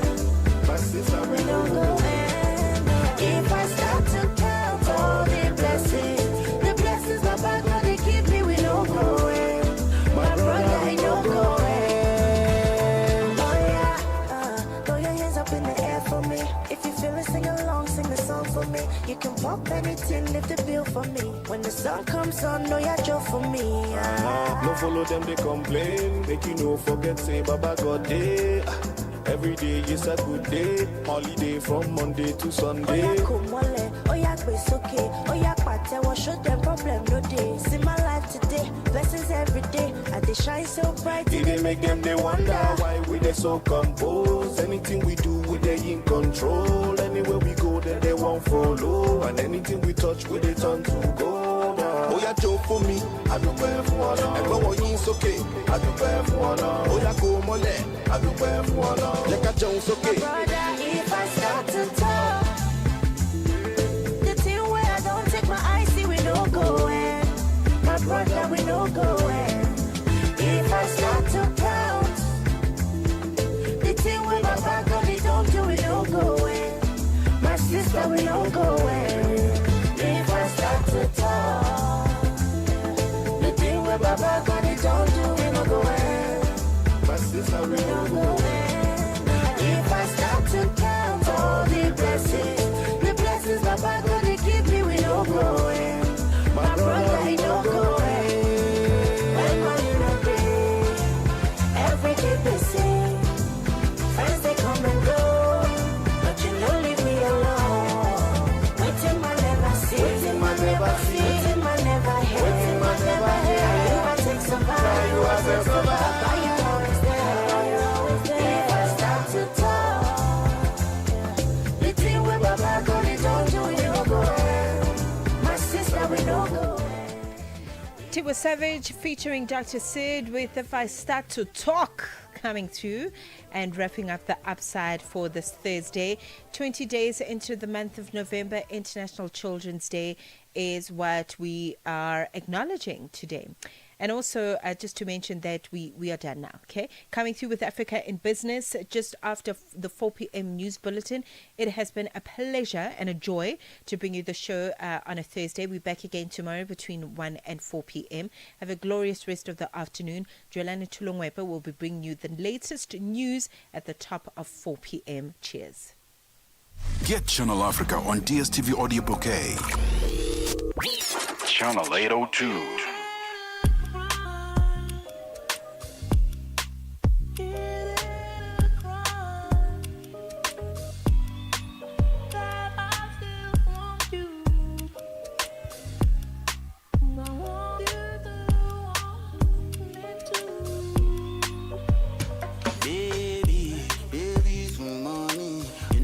matching my steez. You know I'm a G. Shawty, I'm always keep it real. I know they for too much whining, they for too much whining. I see they be, I see shy you they enter. Oh yeah, make you call a B. Oh yeah, show yourself, do over sabi. Love is in the air, baby breathe in. I dey available, baby anytime you need me, I dey available. Compatible, two of us they compatible. Girl I be bad boy for girls say I dey mellow. Ah baby I dey fold, baby take it slow, baby go down low. Nobody has to know, yeah I know I play around, I mean no they should let you go. Say you matching my steez. You know I'm a G. Shawty, I'm always keep it real. I know they for too much whining, they for too much whining. I see they be, I see shy you they enter. Oh yeah, make you call a B. Oh yeah, show yourself, do over sabi. Love is in the air, baby breathe in. The way you move this your body in a way, banana. Catch me up, got me hands up, bottom. Beautiful way, personality, shut up. Make I enter your life, make every see the balance. As I get opportunity, why I no go mountain? Actually, I go ready, nothing come out in my hand for your matter. They see girls say bad, but you bad. I'm okay, your ways, put me for bellow, push it bellow. I did this, so me no, baby, na me do. Your kids, they above the law. After you, now you become uncle. Oh, baby, show up, get other girls jealous, but you are working, matching my AB color. SABC News.